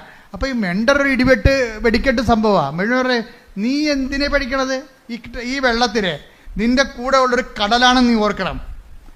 നിൻ്റെ കൂടെ ഉള്ളൊരു കടലാണ്, നീ ഇറവെള്ളത്തിൽ എന്തിനാ പേടിക്കണതെന്ന് ചോദിച്ചു. അപ്പോഴിവിടെ പവറടിച്ച് അവിടെ കൂടെ ഉള്ള കടലാണെന്ന് പറയുന്നത് ഈ ആളിനാണ് കടലെന്ന് പറയണത്. എല്ലാ അപകടങ്ങളും തരണം ചെയ്യാൻ പറ്റിയ ഒരാളാണ് നിൻ്റെ കൂടെ ഉള്ളത്. പിന്നെ ഇതേണ്ട മഴയെ ഇറവെള്ളം വീടുന്നതിൻ്റെ നീ എന്താ പേടിക്കണം. അപ്പോൾ അവൾക്ക് ധൈര്യമായി. മെൻ്റർ അവൾക്ക് നല്ല ധൈര്യം കൊടുത്ത് അവളൊരു പണി ചെയ്യും. ആ ഈ ഉടമ്പടി ഉറച്ച ഒരാളാണ്. കാര്യം വെച്ചാൽ വെറുതെ ഇങ്ങനെ പത്രം കൊടുക്കത്തില്ല. പത്രം കൊടുക്കണമെമ്പോൾ ഞാൻ എൻ്റെ അമ്മയെക്കുറിച്ച് കുറച്ച് സംസാരിക്കുമെന്ന്. എൻ്റെ അമ്മോ, അത് കേട്ടാൽ തന്നെ നമ്മുടെ ഹൃദയം തറച്ചിച്ചു പോകും. ഞാൻ പത്രം കൊടുക്കും, വെറുതെ ഇങ്ങനെ കൊടുക്കത്തില്ല. ഞാൻ പത്രം കൊടുക്കുമ്പോൾ എൻ്റെ അമ്മയെക്കുറിച്ച് 2 വാക്ക് സംസാരിക്കും. ആരെക്കുറിച്ച്? കൃപാസന മാതാവിനെക്കുറിച്ച്. പൊന്നമ്മയെന്ന് പറഞ്ഞാൽ എൻ്റെ പൊന്നമ്മയെക്കുറിച്ച് ഞാൻ സംസാരിക്കുമെന്ന്. അതൊക്കെ കേൾക്കാൻ നല്ല രസമാണ്. അവൾ ഹൃദയത്തിൻ്റെ ആഴങ്ങളിൽ നിന്ന് പറയണതാണ്. അങ്ങനെ സംസാരിച്ച് ദൈവതിരുസന്നിധിയിൽ അവളൊരു പിടിപാടുണ്ടാക്കിയെടുത്ത്, അമ്മയുമായിട്ടൊരു ടൈപ്പ് ഉണ്ടാക്കിയെടുത്ത്. അതുകൊണ്ടാണ് അവളോട് പെട്ടെന്ന് നിൻ്റെ കൂടെയുള്ള സമുദ്രമാണെന്ന് പറയുമ്പോൾ അഭിഷേകം വരാൻ പോണത് പരിശുദ്ധാത്മാവ് അത് അംഗീകരിക്കണം കൊണ്ടാണ്. അവളെ കൂടെ ഉണ്ട് മാതാവ്. അതുകൊണ്ട് തന്നെ ഇവൾ പോയി ഇവൾ നീന്തും. അവൾ നീന്തി കഴിയുമ്പോൾ എന്താ സംഭവിക്കുന്നത് അറിയാമോ? ഇവളുടെ റിസൾട്ട് വരുമ്പോഴാണ് ഞെട്ടണത്. 1ാം റാങ്കാണ്. അത് അമ്മയുടെ സ്വഭാവം അറിയാമല്ലോ. അമ്മ സഞ്ചാരി മാതാവല്ലേ, വേണേ കൂടെ നീന്തും ആള്. അതാണ് പരിപാടി. അത് എനിക്ക് അമ്മയെക്കുറിച്ച് അറിയാവുന്നതുകൊണ്ട് എനിക്കറിയാം.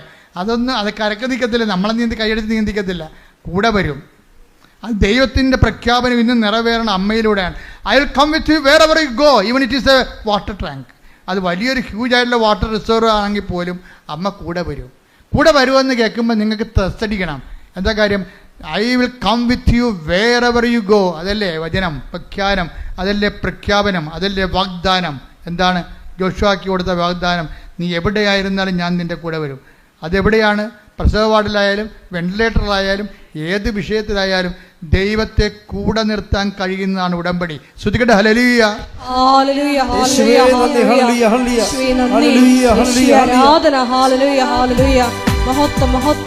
പരിശുദ്ധ പരമ ദിവ്യകാരുണ്യത്തിന് നമ്മൾ പകച്ചു പോണത് ഈ പെൺകുട്ടി പറയുന്ന വചനങ്ങളുടെ ഒരു പ്രഘോഷണത്തിലാണ്. ഇവിടെ പറയണത് ഞാൻ ഇതൊക്കെ ചെയ്യണമുണ്ടല്ലോ, എനിക്കൊരു തിരിച്ചറിവുണ്ട്. എന്താണത്? അത് 1 കൊരിന്ത്യൻസ് 15:10 എൻ്റെ തിരിച്ചറിവെന്ന്. 1 കൊരിന്ത്യൻസ് 15:10. ശ്രുതികട്ടെ ഹല്ലേലൂയ ഹല്ലേലൂയ ഹല്ലേലൂയ ഹല്ലേലൂയ. യേശുവേ നന്ദി. ഹല്ലേലൂയ ഹല്ലേലൂയ. യേശുവേ സ്തുതി. ഹല്ലേലൂയ ഹല്ലേലൂയ ഹല്ലേലൂയ. 1 കൊരിന്ത്യൻസ് 15:10. ഞാൻ എന്തായിരിക്കുന്നുവോ, കേട്ടോ, എന്താണ് ഞാൻ എന്തായിരിക്കുന്നുവോ അത് ദൈവകൃപയാലാണ്. എന്റെ മേൽ ദൈവം ചൊരിഞ്ഞ കൃപ നിഷ്ഫലമായി പോയിട്ടില്ല. നേരെ മറിച്ച് മറ്റെല്ലാവരെയും കാൾ അധികം ഞാൻ അധ്വാനിച്ചു. എന്നാൽ ഞാനല്ല, എന്നിലുള്ള ദൈവകൃപയാണ് അധ്വാനിച്ചത്.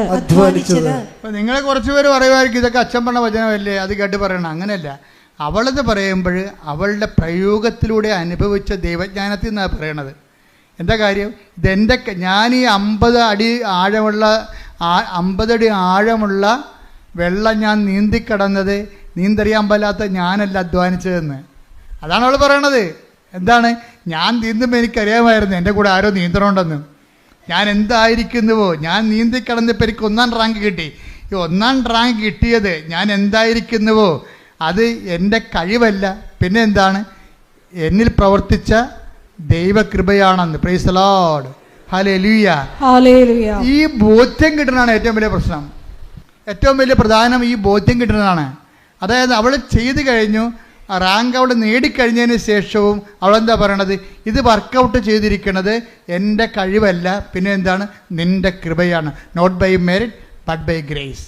ഈ 1 കൊരിന്ത്യൻസ് 15:10 പറയണത് ഞാൻ എന്തായിരിക്കുന്നുവോ അത് ദൈവകൃപയാലാണ്, എൻ്റെ കഴിവിനാലല്ല. അത് തന്നെയാണ് ഉടമ്പടി. അതായത് not by merit but by grace. ഈ not by merit but by grace എന്നുള്ളത് ഫണ്ടമെൻ്റൽ പ്രിൻസിപ്പിളാണ്. അതിങ്ങനെ പ്രധാനപ്പെട്ട ആക്ടിവേഷൻ പ്രിൻസിപ്പലിലൂടെ എല്ലാം ഇങ്ങനെ വാട്ടർമാർക്ക് പോലെ ഇങ്ങനെ കടന്നു പോകും. എപ്പോഴും നമ്മൾ ചെയ്യേണ്ടത് നമ്മുടെ മെറിറ്റാണ് നമ്മൾ അഹങ്കാരത്തിലേക്ക് നയിക്കണത്. പിടിയിടിയ നമുക്കെന്തോ കഴിവുണ്ടെന്നുള്ളതാണ്. ഇപ്പോൾ ആദ്യം വിചാരിച്ചത് എന്താണ്? ഞാൻ എൻ്റെ വിജയത്തിൻ്റെ അടിസ്ഥാനം എൻ്റെ കഴിവെന്നല്ല അവൾ പറഞ്ഞത്. ആദ്യം അങ്ങനെ പറഞ്ഞത്, എൻ്റെ വിജയത്തിൻ്റെ അടിസ്ഥാനം എൻ്റെ കഴിവ്. ഇപ്പോൾ അവൾ 1 റാങ്ക് കിട്ടിയപ്പോൾ അവൾ എന്താ പറയണത്? 1 Corinthians 15:10, അതായത് ഞാൻ നേടിയത് എൻ്റെതല്ല, മറിച്ച് കർത്താവിൻ്റെ കൃപയാണെന്ന്. ഇത് പറയണതിന് മുമ്പ് അത് അവളെ സത്യമായിട്ട് തന്നെയാണ് അവൾ പറഞ്ഞത്. എന്താ കാര്യത്തിൽ അവരെ കോച്ച് ചെയ്ത, നീന്തൽ കോച്ച് ചെയ്ത സെൻറ്ററുകാർ അവരെ വിളിച്ച് അവളെ അനുമോദിക്കാൻ വേണ്ടി വിളിച്ചു. നീന്തൽ കോച്ച് ചെയ്തില്ല, ഇപ്പം സായി സ്കൂളൊക്കെ ഉണ്ടല്ലോ, അതുപോലെയൊക്കെ നീന്തൽ കോച്ചിൻ്റെ സ്കൂളുകാർ അവിടെ സ്കൂളിൽ കിട്ടിയ ഒരു വിജയം കൂടിയാണല്ലോ ഇത്. അവളെ അതുകൊണ്ട് അവിടുത്തെ അനുമോദനത്തിന് വിളിച്ച്. ഫസ്റ്റ് റാങ്കുകാരിയില്ല അവിടുത്തെ ഫയർഫോഴ്സിലാണ്. പക്ഷേ അവിടെ ചെന്ന് അവൾ എന്താ പറയണമെന്നറിയാമോ? ഗുരുഭൂതന്മാരുണ്ട്, എനിക്ക് ഇവിടെ ഇരിപ്പുണ്ട്, എന്നെ പഠിപ്പിച്ചവർ, കഷ്ടപ്പെട്ട് പഠിപ്പിച്ചവർ, അതെല്ലാം ശരിയാണ്, എനിക്കവരോട് നന്ദിയുണ്ട്. എൻ്റെ സതീർത്ഥ്യരുണ്ട്, എന്നെ പ്രോത്സാഹിപ്പിച്ചവർ, എനിക്കവിടെ നന്ദിയുണ്ട്. പക്ഷേ എനിക്ക് ഏറ്റവും കൂടുതൽ നന്ദിയുള്ളത് കൃപാസനം മാതാവിനോടാണെന്ന്.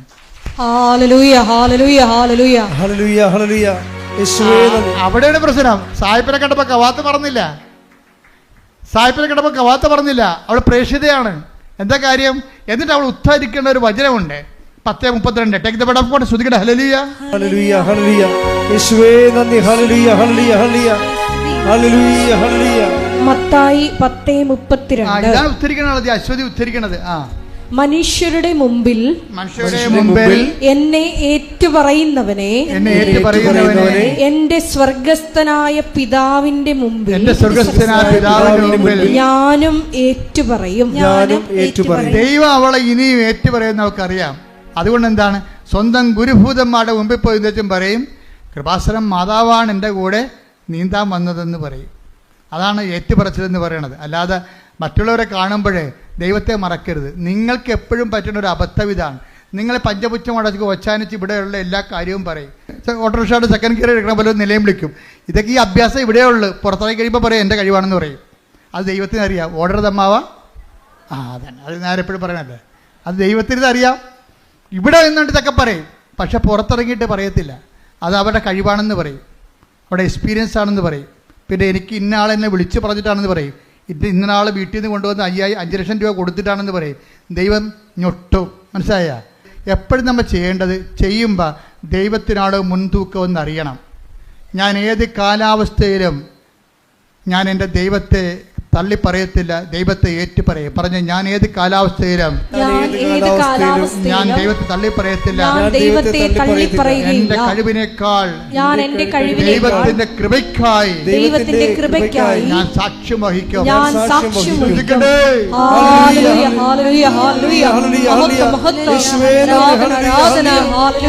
പരിശുദ്ധ പരമ ദിവ്യകാരുണ്യത്തിന് ആരാധനയും സ്തുതിയും പുകഴ്ചയും ഉണ്ടായിരിക്കട്ടെ. കർത്താവിന്റെ ജീവിതം ഇളകുന്ന കാലം ഉണ്ടായിരുന്നു.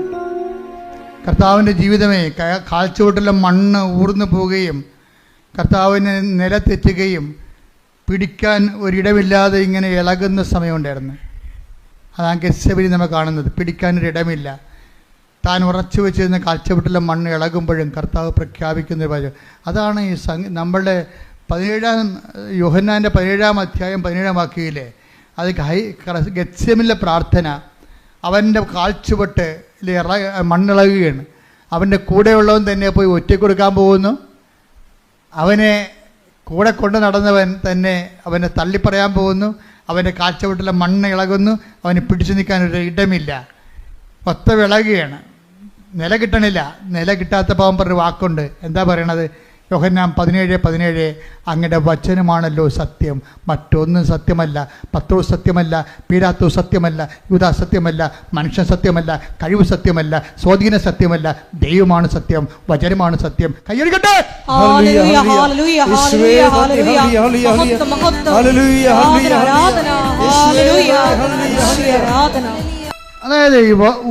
അതായത് കർത്താവിന്റെ 17 വായിച്ച യോഹന്നാൻ 17:17. യോഹന്നാൻ 17:17 അവരെ അങ്ങ് സത്യത്താൽ വിശുദ്ധീകരിക്കണമേ. അവിടുത്തെ വചനമാണ് സത്യം. പറഞ്ഞേ, അവിടുത്തെ വചനമാണ് സത്യം. ഒന്ന് പറഞ്ഞേ, അവിടുത്തെ വചനമാണ് സത്യം. ഒന്നുകൂടി പറഞ്ഞേ, അവിടുത്തെ വചനമാണ് സത്യം. ഒന്നുകൂടി പറഞ്ഞേ, അവിടുത്തെ വചനമാണ് സത്യം. കൈയടിച്ച് പറഞ്ഞേ, അവിടുത്തെ വചനമാണ് സത്യം. അവിടുത്തെ വചനമാണ് സത്യം. അവിടുത്തെ വചനമാണ് സത്യം. ഒരുമിച്ച് പാടാം. Hallelujah, hallelujah. സത്യത്താൽ, വചനത്താൽ ഞങ്ങളെ വിശുദ്ധീകരിക്കണമേ, ശക്തീകരിക്കണമേ, വഴി നടത്തണമേ. ഹല്ലേലൂയ. ആർക്കിമിഡീസ് എന്ന് പറഞ്ഞ കക്ഷി ഉണ്ടായിരുന്നു. ആർക്കിമിഡീസ് നമ്മളൊക്കെ 3-ാം ക്ലാസ്സിൽ 8-ാം ക്ലാസ്സൊക്കെ പഠിക്കാറുണ്ട്. അതായത് പണ്ടത്തെ, ഇപ്പോൾ എങ്ങനെയാണെന്ന് അറിയത്തില്ല. ആർക്കിമിഡീസ് ഒരിക്കൽ, അത് ഈശോയുടെ കാലത്തിന് മുമ്പ് ഒരു 280 കൊല്ലത്തിന് മുമ്പ് ജീവിച്ച ഒരാളാണ്. ഗ്രീക്ക് ഫിലോസഫറാണ്, ശാസ്ത്രജ്ഞ, ഫിസിക്സ് ഊർജ്ജതന്ത്രജ്ഞൻ കൂടിയാണ്. അദ്ദേഹം വെയിറ്റ് കണ്ടുപിടിക്കുമ്പോൾ ആദേശ സിദ്ധാന്തം എന്ന് നമ്മൾ പറയും മലയാളത്തിൽ. അപ്പോൾ അദ്ദേഹം പറഞ്ഞു, വേറെ ആദേശം എന്ന് വെച്ചാൽ ഒരു ലിക്വിഡ് കണ്ടൻറ്റിലെ വേറെ ഒരു മാറ്റർ നമ്മൾ ഫിക്സ് ചെയ്ത് കഴിഞ്ഞാൽ അതിന് ആദേശം ചെയ്യുന്ന വെള്ളത്തിൻ്റെ വെയിറ്റിൻ്റെ അനുപാതവും ഈ നമ്മളവിടെ ഇതിൻ്റെ അകത്ത് കണ്ടൻറ്റ് താത്തി വെച്ചിരിക്കുന്ന മാറ്ററിൻ്റെ വെയിറ്റും സെയിം ആണെന്നാണ് ഈ ആർക്കിമിഡീസ് പ്രിൻസിപ്പിൾ എന്ന് പറയുന്നത്. അപ്പോൾ ഇദ്ദേഹം വേറൊരു കാര്യം പറഞ്ഞ്, ഞാൻ ഫിലോസഫി പഠിച്ചിട്ടുണ്ട്. ആർക്കിമിഡീസ് പറഞ്ഞാണ്, അതായത് give me a first spot to stand, I will move the earth. അത് പുള്ളി പറഞ്ഞതാണ്. എന്ന് വെച്ചാൽ എനിക്ക് ഈ ഭൂമിയിൽ ഉറപ്പോടെ കാല് കുത്താൻ പറ്റിയ ഒരു ഇടം കാണിച്ചതാ, ഞാൻ ഈ ലോകത്തെ മാറ്റാമെന്ന് പറഞ്ഞു. ഞാൻ ഇപ്പോൾ എന്താ ഇത് പറയാൻ കാരണം എന്ന് പറയും, ഈ യോഹന്നാൻ 17:17 ഈശോ എന്താ പറഞ്ഞത്? ഈശോയ്ക്ക് കാല് ഉറക്കാത്തൊരു സമയമാണ്. 10 ദിവസം തള്ളിപ്പറഞ്ഞു ഓൾറെഡി തള്ളിപ്പറയാൻ പോകുന്നു. യൂദാസ് ഒറ്റിക്കൊടുക്കാൻ പോകുന്നു. ജനക്കൂട്ടം മുഴുവനും കർത്താവിന് കൈയൊഴിയാൻ പോകുന്നു. പിതാവ് വരെ കുരിശിൽ കൈയൊഴിയാൻ പോകുന്നു. ഒരു പിടുത്തം കിട്ടണില്ല. ഈ ഒരു പിടുത്തവും ജീവിതത്തിൽ കിട്ടാൻ നിൽക്കുമ്പോൾ പറയുന്ന വാക്കാണ് 17:17. എന്താണ്? എല്ലാം മിഥ്യയാണ്, അങ്ങയുടെ വചനമാണ് സത്യം. എനിക്ക് ഉറപ്പിച്ച് കാലുറച്ച് നിൽക്കാൻ, എൻ്റെ ജീവിതത്തിൽ എനിക്ക് പിടിവിട്ടു പോകുമ്പോൾ പിടിക്കാനുള്ള, ഉറച്ചു നിൽക്കാനുള്ള ഇടമാണ് യോഹന്നാൻ 17:17. അങ്ങയുടെ വചനമാണ് സത്യമെന്ന്. അതുകൊണ്ടാണ് ഉടമ്പടി വരുമ്പോൾ എന്താ നമ്മൾ ചെയ്യണത്? ഈ ഉറപ്പുള്ള തറയിലേക്ക്, നിലപാട് തറയിലേക്ക് നമ്മുടെ ജീവിതം മാറ്റുക. ഈ വചനം അനുസരിച്ച് നമ്മൾ ജീവിക്കുന്നതിലൂടെ നമ്മളെന്താ സംഭവിക്കണത്? പാറമേ ഭവനം ചെയ്ത ബുദ്ധിമാനായ മനുഷ്യനായിട്ട്, പുരുഷനായിട്ട് മാറുകയാണ്.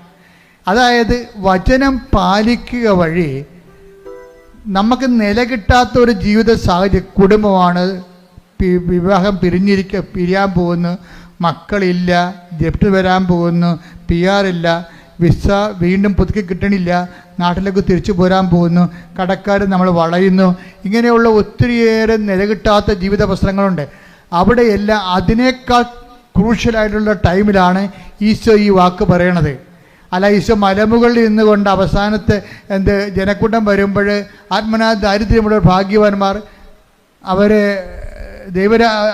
ഹൃദയശുദ്ധിയുള്ള ഭാഗ്യവാന്മാർ ദൈവത്തെ കാണും, അങ്ങനെ പറയുന്നൊരു കാലാവസ്ഥ, ആംബിയൻസ് അല്ല അവിടെ ഉള്ളത്. മറിച്ച് പിടിവിട്ട് പോയിരിക്കുക, നിലയില്ലാതെ പോയിരിക്കുമ്പോൾ പറയണ പ്രഖ്യാപനമാണ്. എന്താണ്? ഈ അവസ്ഥയിൽ അങ്ങയുടെ വചനമാണല്ലോ സത്യം. ഈ അവസ്ഥയിൽ, അതായത് ജീവിതത്തിൻ്റെ ദുരിത അവസ്ഥകളിൽ, കൈവിട്ടു പോകുന്ന നിലയില്ലാത്ത അവസ്ഥകളിൽ വചനമാണ് നമ്മുടെ മുമ്പിൽ സത്യമായിട്ട് നിൽക്കുന്നത്. അതുകൊണ്ട് തന്നെ ആ വചനം പാലിച്ച് ജീവിക്കുക വഴി നമ്മൾ മത്തായി 7:25 പ്രവേശിക്കുകയാണ്. എന്താണ്? മഴ പെയ്ത് വെള്ളപ്പൊക്കമുണ്ടായി. 7:27 അത് ഭവനത്തിൽ ആഞ്ഞിരച്ചു, അത് വീണില്ല. കാര്യമെന്താണ്? അത് പാറമേ സ്ഥാപിതമായിരുന്നു. ഉടമ്പടി ഉറപ്പിക്കണത് ഇങ്ങനെയാണ്. വചന എന്തെല്ലാം വിഷയങ്ങളുണ്ടായ ചെയ്തത് അങ്ങനെയാണ്, സുമറാണി ചെയ്ത അതാണ്. എന്താണ്? അവരാ വചനത്തിൽ തന്നെ വേരൂന്നി അതിന് പ്രേഷിതരായി വചനത്തിന് പാദസേവ ചെയ്ത് അതിന് ജീവിതസാക്ഷ്യം നൽകി വചനത്തെ മനുഷ്യരുടെ മുമ്പിൽ ഏറ്റുപറഞ്ഞ് അത് എല്ലാ കാലഘട്ടങ്ങളിലും പ്രാർത്ഥന, പ്രയോഗം, പ്രഖ്യാപനങ്ങളിലൂടെ ഉടമ്പടി അങ്ങനെ ജീവിച്ചവരാണ് അശ്വതിയും അതുപോലെ തന്നെ സുമറാണിയും. നമുക്ക് മുമ്പിൽ വരുന്ന സാക്ഷ്യങ്ങൾ ഇതുപോലെ ഉടമ്പടി ജീവിച്ചവരുടെ സാക്ഷ്യമാണ്. ഉടമ്പടി എന്തിനാണെന്ന് ചോദിച്ചാൽ സുമറാണി പറയും, ഉടമ്പടി എന്തെങ്കിലും കാര്യങ്ങൾ നടക്കുക എന്നതിനേക്കാൾ ഉടമ്പടി എന്താണ്? ഉടമ്പടി ജീവിക്കാനുള്ളതാണ്. എന്താണ് അശ്വതി എന്താ പറയേണ്ടത്? വചനം എന്തിനാണെന്ന് ചോദിച്ചു കഴിഞ്ഞാൽ, വചനം എന്ന് പറയുന്നത് നമ്മുടെ കഴിവുകൾ, അതല്ല സത്യം. ഞാൻ അങ്ങനെ ധരിച്ചിരുന്നു, പക്ഷെ എനിക്ക് മനസ്സിലായി എൻ്റെ കഴിവല്ല, ഞാൻ എന്തായിരിക്കുന്നുവോ 1 കൊരിന്ത്യസിൻ്റെ 15:10 അത് കർത്താവിൻ്റെ കൃപയാണ്. ഞാൻ അധ്വാനിച്ചതും ഞാൻ ആ കൃപയാലാണ്.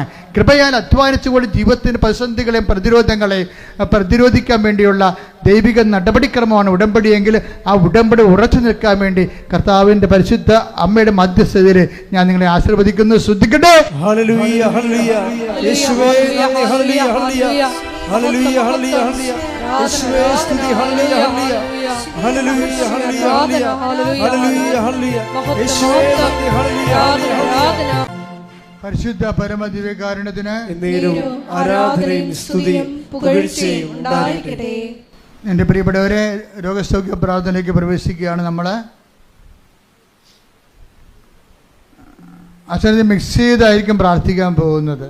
ഓരോരോ വിഷയങ്ങൾ കർത്താവിൻ്റെ ആത്മാവ് എനിക്ക് നൽകുന്ന അനുസരിച്ചുകൊണ്ട് ചിലപ്പോൾ ജോലി പ്രാർത്ഥിക്കും, ചിലപ്പോൾ രോഗങ്ങൾ പ്രാർത്ഥിക്കും, ചിലപ്പോൾ ജീവിത പ്രശ്നങ്ങൾ പ്രാർത്ഥിക്കും, ചിലപ്പോൾ നിങ്ങൾക്കൊരു എത്തും പിടിയും കിട്ടാത്തൊരു ജീവിതാവസ്ഥയിൽ നിങ്ങൾ മുങ്ങിപ്പൊങ്ങുകയാണെങ്കിൽ നിങ്ങൾക്ക് സ്ഥിരമായി ഉറച്ചു നിൽക്കാൻ വേണ്ടിയുള്ള വിശ്വാസം വേണ്ടി പ്രാർത്ഥിക്കും. അങ്ങനെ വ്യത്യസ്തമായ മേഖലകളിലേക്ക് ദൈവം ഈ സമയത്ത് നമ്മളെ ദൈവം ഇവിടം വരെ കൊണ്ടുവന്നിട്ടുണ്ടെങ്കിൽ അത് ദൈവമാണ് കൊണ്ടുവന്നതെന്ന് നമുക്കൊരു ബോധം ഉണ്ടാകണം. നിങ്ങൾ തനിയെ വന്നാണെന്ന് വിചാരിക്കരുത്. വീഡിയോ തനിയെ വരാൻ പറ്റിയൊരവസ്ഥ അല്ല ഇത്. വളരെ മോശപ്പിടിച്ചൊരവസ്ഥയിൽ നിങ്ങൾ വരുമ്പോൾ തനിയെ വന്നതല്ല, ദൈവം നിങ്ങളെ തളർന്നെങ്കിലും എടുത്തുകൊണ്ട് വന്നതാണ്. കൈയടിക്കട്ടെ, ശ്രദ്ധിക്കട്ടെ. പരിശുദ്ധ പരമ ദിവ്യകാരുണ്യത്തിന് ആരാധനയും സ്തുതിയും പുകഴ്ചയും ഉണ്ടായിരിക്കട്ടെ. പരിശുദ്ധ പരമ ദിവ്യകാരുണ്യത്തിന് ആരാധനയും സ്തുതിയും പുകഴ്ചയും ഉണ്ടായിരിക്കട്ടെ. പരിശുദ്ധ പരമ ദിവ്യകാരുണ്യത്തിന് ആരാധനയും സ്തുതിയും പുകഴ്ചയും ഉണ്ടായിരിക്കട്ടെ. എൻ്റെ പ്രിയപ്പെട്ടവരെ, അച്ഛൻ കൈ ഉയർത്തി പ്രാർത്ഥിച്ച് പരിശുദ്ധ അമ്മയുടെ മാധ്യസ്ഥയിൽ ഈശോയുടെ നാമത്തിൽ നിങ്ങൾ ആസ്വദിക്കുകയും പ്രാർത്ഥിക്കുകയും ചെയ്യുമ്പോൾ നിങ്ങൾ ഇടിമുഴക്കം പോലെ സ്തുതിച്ചുകൊണ്ടിരിക്കണം. സ്തുതികളെ ഹല്ലേലൂയ ഹല്ലേലൂയ ഹല്ലേലൂയ ഹല്ലേലൂയ. യേശുവേ ആരാധന, മഹത്വം മഹത്വം, ആരാധന ആരാധന. ഹല്ലേലൂയ ഹല്ലേലൂയ ഹല്ലേലൂയ. യേശുവേ ആരാധന. ഹല്ലേലൂയ ഹല്ലേലൂയ. യേശുവേ ആരാധന. ഹല്ലേലൂയ ഹല്ലേലൂയ ഹല്ലേലൂയ. മഹത്വം മഹത്വം, ആരാധന ആരാധന. ഹല്ലേലൂയ ഹല്ലേലൂയ. യേശുവേ നന്ദി, യേശുവേ ആരാധന. ഹല്ലേലൂയ ഹല്ലേലൂയ. മഹത്വം മഹത്വം, കർത്താവേ നിന്റെ ഉന്നതമായ നാമത്തിന് സ്വന്തം ചെയ്യുന്ന കർത്താവേ നിന്റെ വിശുദ്ധ പൗരോഹിത്യത്തെ മഹത്വപ്പെടുത്തണമേ. കർത്താവേ സഭയിലുള്ള സാന്നിധ്യം പ്രകടമാക്കണമേ. അമ്മേ പരിശുദ്ധ അമ്മേ ദേവമാതാവേ, ആൾത്താരെ ജീവനോടെ പ്രത്യക്ഷയുടെ പരിശുദ്ധ അമ്മയുടെ മാധ്യസ്ഥത്തില് കർത്താവിന്റെ തിരുമുൻപാടുന്ന വരദകരം, കർത്താവിന്റെ ആണിപ്പെടുത്താറുന്ന അത്ഭുതകരം നിങ്ങളുടെ ശിരസിൽ വെക്കട്ടെ. കർത്താവിന്റെ തിരുമുൻപാടുന്ന വലതുകരം നിങ്ങളുടെ ശിരസിൽ വെക്കട്ടെ. ഓൺലൈനിലുള്ളവർ പ്രാർത്ഥിക്കുക. കർത്താവിന്റെ ആണിപ്പെടുത്താറുന്ന അത്ഭുതകരം നിങ്ങളുടെ ശിരസിൽ പതിക്കട്ടെ. കർത്താവേ കർത്താവേ, ഞങ്ങൾക്ക് വേണ്ടി ക്രൂശിക്കപ്പെട്ടവരെ, ഞങ്ങൾക്ക് വേണ്ടി തിരുവിലാവിൽ മെരുവേറ്റവനെ, ഞങ്ങൾക്ക് വേണ്ടി മക്കളുടെ ചൂടിയവരെ, നിന്റെ വിശുദ്ധമായ രക്തം മഴ പോലെ പെയ്യട്ടെ. ഈശോ ഈശോ, നിന്റെ വിശുദ്ധമായ രക്തം മഴ പോലെ പെയ്യട്ടെ. ഈശോ നിന്റെ വിശുദ്ധമായ രക്തം മഴ പോലെ പെയ്യട്ടെ. സന്ധിബന്ധങ്ങളിലെ കർത്താവിന്റെ രക്തം പടരട്ടെ. സന്ധിബന്ധങ്ങളിലെ കർത്താവിന്റെ രക്തം പടരട്ടെ. മാംസപേശികളിലെ കർത്താവിന്റെ രക്തം പടരട്ടെ. രക്തകോശങ്ങളിലെ കർത്താവിന്റെ രക്തം പടരട്ടെ. സിസ്റ്റുകള്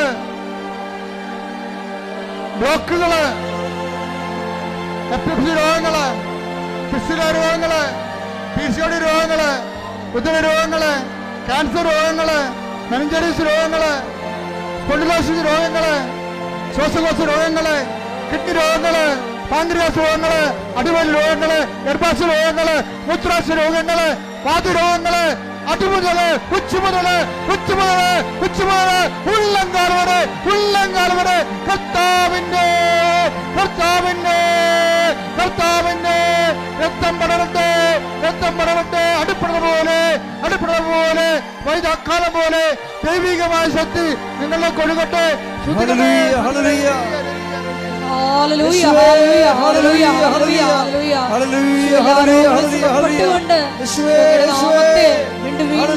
ആരാധനയിലൂടെ മഹത്വപ്പെടുത്തണമേ. പരിശുദ്ധനേ പരമോന്നതാ യേശുവേ, അണയുന്നു ഞാൻ തിരുമുൻപിനായി, അലിവോടെ എന്നെ നോക്കണമേ. ആരാധനേ പരിശുദ്ധനേ പരമോന്നതാ യേശുവേ, അണയുന്നു ഞാൻ തിരുമുൻപിനായി, അലിവോടെ എന്നെ നോക്കണമേ. പീഠം നമ്മുടെ ജീവിത മേഖലകളെ, ജീവിത വിഷയങ്ങളെ സമർപ്പിക്കാൻ പോവുകയാണ്. ആ വിഷയങ്ങൾ അകപ്പെട്ടിരിക്കുന്നവർ പ്രാർത്ഥിക്കാൻ വേണ്ടി നിങ്ങൾ കാത്തിരിക്കരുത്. ഇത് സമൂഹത്തിൻ്റെ ആവശ്യമാണ്. കർത്താവ് സമൂഹത്തിൻ്റെ മുഴുവൻ പ്രാർത്ഥന കേട്ടിട്ടാണ് ഓരോ മക്കളെയും പ്രത്യേകം ആശീർവദിക്കുന്നത്. ജപ്തി നടപടി നേരിടുന്നവരുണ്ട്, സ്ഥലം വിറ്റുപോകാൻ പോകുന്നവരുണ്ട്, വിൽക്കാൻ പറ്റാത്ത രീതിയിൽ കടക്കാല കുരുക്കപ്പെടുന്നവരുണ്ട്, ജോലി ഇല്ലാത്തവരുണ്ട്, ജോലി നഷ്ടപ്പെട്ടവരുണ്ട്, സർട്ടിഫിക്കറ്റ് കിട്ടാത്തവരുണ്ട്, സർട്ടിഫിക്കറ്റുകൾ വ്യക്തികളുണ്ടായി പോയവരുണ്ട്, പരീക്ഷ എല്ലാത്തിനേക്കാൾ ഉപരി പരീക്ഷ എഴുതാൻ പോയി എഴുതിക്കൊണ്ടിരിക്കുന്ന കുഞ്ഞുങ്ങളുണ്ട്. എല്ലാ വിധത്തിലും മത്സര പരീക്ഷകൾ, യോഗ്യതാ പരീക്ഷകൾ, അങ്ങനെ വ്യത്യസ്തങ്ങളായ പരീക്ഷകൾ എഴുതിക്കൊണ്ടിരിക്കുന്ന മക്കളുടെ മേലെല്ലാം അവരുടെ മാതാപിതാക്കന്മാർ, അവരെ പഠിപ്പിക്കുന്നവർ, അവർ ഈ ആഴ്ചയിൽ ചെയ്യാൻ പോകുന്ന മുഴുവൻ പരീക്ഷകൾ, അതിൻ്റെ വിഷയങ്ങൾ, അതുമേലെല്ലാം കർത്താവിൻ്റെ കൃപ ചൊരിയാൻ വേണ്ടി ഇടിമുഴക്കം പോലെ സ്തുതിക്കട്ടെ. കർത്താവിൻ്റെ ഉന്നതമായ നാമത്തിന് സ്തോത്രം ചെയ്യുന്ന കർത്താവിൻ്റെ വിശുദ്ധ പൗരോഹിത്യത്തെ മഹത്വപ്പെടുത്തണമേ. കർത്താവ് സഭയിലുള്ള സാന്നിധ്യം പ്രകടമാക്കണമേ. എൻ്റെ കർത്താവിൻ്റെ ഉന്നതമായ നാമത്തിൽ, സഭയുടെ അധികാരത്തിൽ, കുരിശിൻ്റെ അടയാളത്തിൽ, ദൈവത്തിൻ്റെ ശക്തിയാൽ കർത്താവ് പരീക്ഷ എഴുതുന്ന കുഞ്ഞുങ്ങളെ സമർപ്പിച്ച് പ്രാർത്ഥിക്കുന്ന കർത്താവ് അവരുടെ മേൽ കർത്താവിൻ്റെ അടിപ്പട പോലെ വൈദാക്കാലം പോലെ ദൈവികമായ ശക്തി പ്രസരിക്കട്ടെ. കർത്താവ് വൈദികമായ ശക്തി കർത്താവ് പരീക്ഷ എഴുതുന്ന മക്കളുടെ മേൽ, പഠിക്കുന്ന മക്കളുടെ മേൽ, ക്വസ്റ്റ്യൻ പേപ്പർ നോക്കുന്നവരിൽ, ഇവ എഴുതുന്നവർ, കർത്താവ് ഓരോരോ തരത്തിലുള്ള പരീക്ഷകൾ, യോഗ്യതാ പരീക്ഷകൾ, മത്സര പരീക്ഷകൾ, ഒരുങ്ങിക്കഴിഞ്ഞവർ, റിസൾട്ട് പ്രതീക്ഷിക്കുന്നവർ, റിസൾട്ട് കാത്തിരിക്കുന്നവരുടെ മേലെല്ലാം കർത്താവിൻ്റെ കൈരണ്യം ചൊരിയട്ടെ.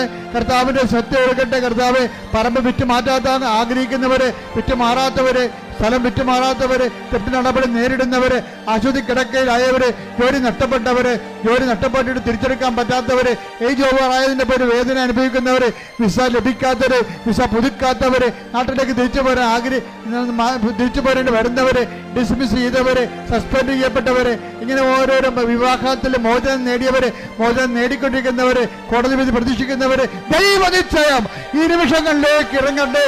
ദൈവത്തിന്റെ കരുണ ആവശ്യിക്കട്ടെ. ശ്രദ്ധിക്കട്ടെ. യേശുവിന്റെ ഉന്നതമായ നാമത്തില്, സഭയുടെ അധികാരത്തില്, കുരിശിന്റെ അടയാളത്തില്, ദുരിതങ്ങള് യേശുവിന്റെ നാമത്തിൽ മാറിപ്പോകട്ടെ.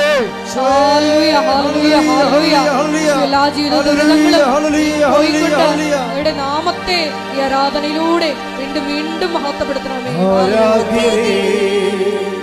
പരിശുദ്ധനേ പരമോന്നതാ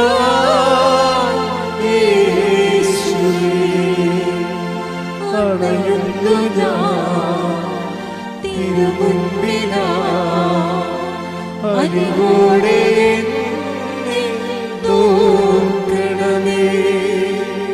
ആരാധനേ പരിശുദ്ധനേ പരമോന്നതാ യേശുവേ, അണയുന്നു ഞാൻ തിരുമുൻപിനായി, അലിവോടെ എന്നെ നോക്കണമേ.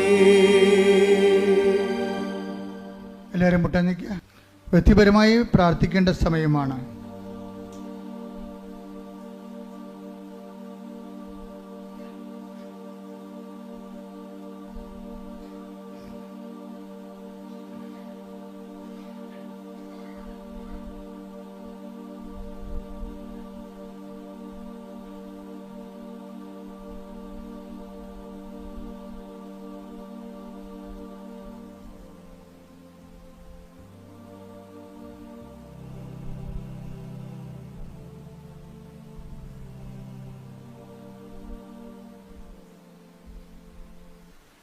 സമാപന ആശീർവാദമാണ്.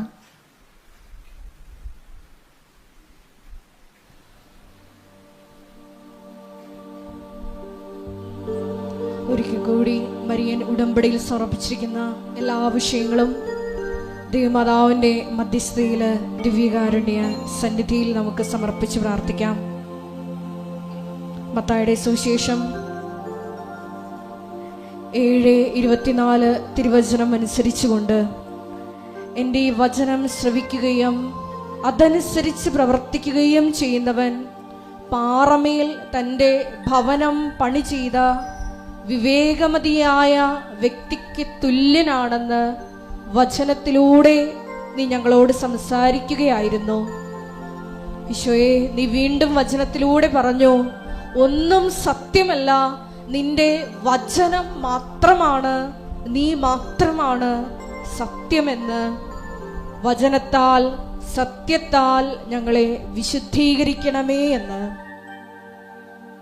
ഈശോയെ, അശ്വതി എന്ന മകളുടെ സാക്ഷ്യത്തിലൂടെ നീ ഞങ്ങളോട് വീണ്ടും സംസാരിച്ചു. കൃപയാണ് എല്ലാറ്റിൻ്റെയും അടിസ്ഥാനം. കൃപയാണ് നമ്മൾക്ക് വേണ്ടി അധ്വാനിക്കുന്നത്. ഈശോയെ, ഞങ്ങളുടെ ജീവിത നിലപാടുകളിലൂടെ, വിശുദ്ധിയുള്ള ജീവിത നിലപാടുകളിലൂടെ, സമീപനങ്ങളിലൂടെ മനുഷ്യരുടെ മുമ്പിൽ മത്തായി 10:32 തിരുവചനം അനുസരിച്ച് നിന്നെ ഏറ്റുപറഞ്ഞുകൊണ്ട് കൃപ ആർജിക്കുവാൻ ഈ ആരാധനയിലൂടെ ഞങ്ങളെ അഭിഷേകം ചെയ്യണമേ.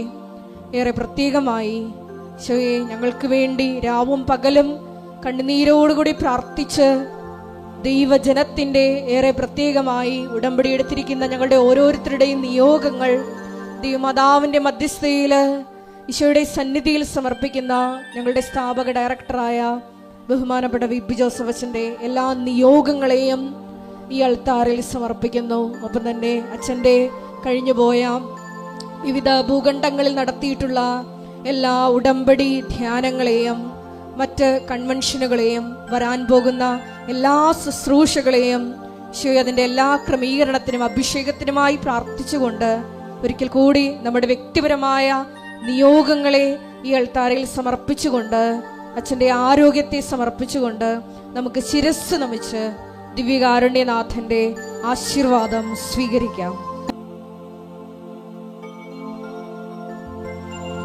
പരിശുദ്ധ പരമമാ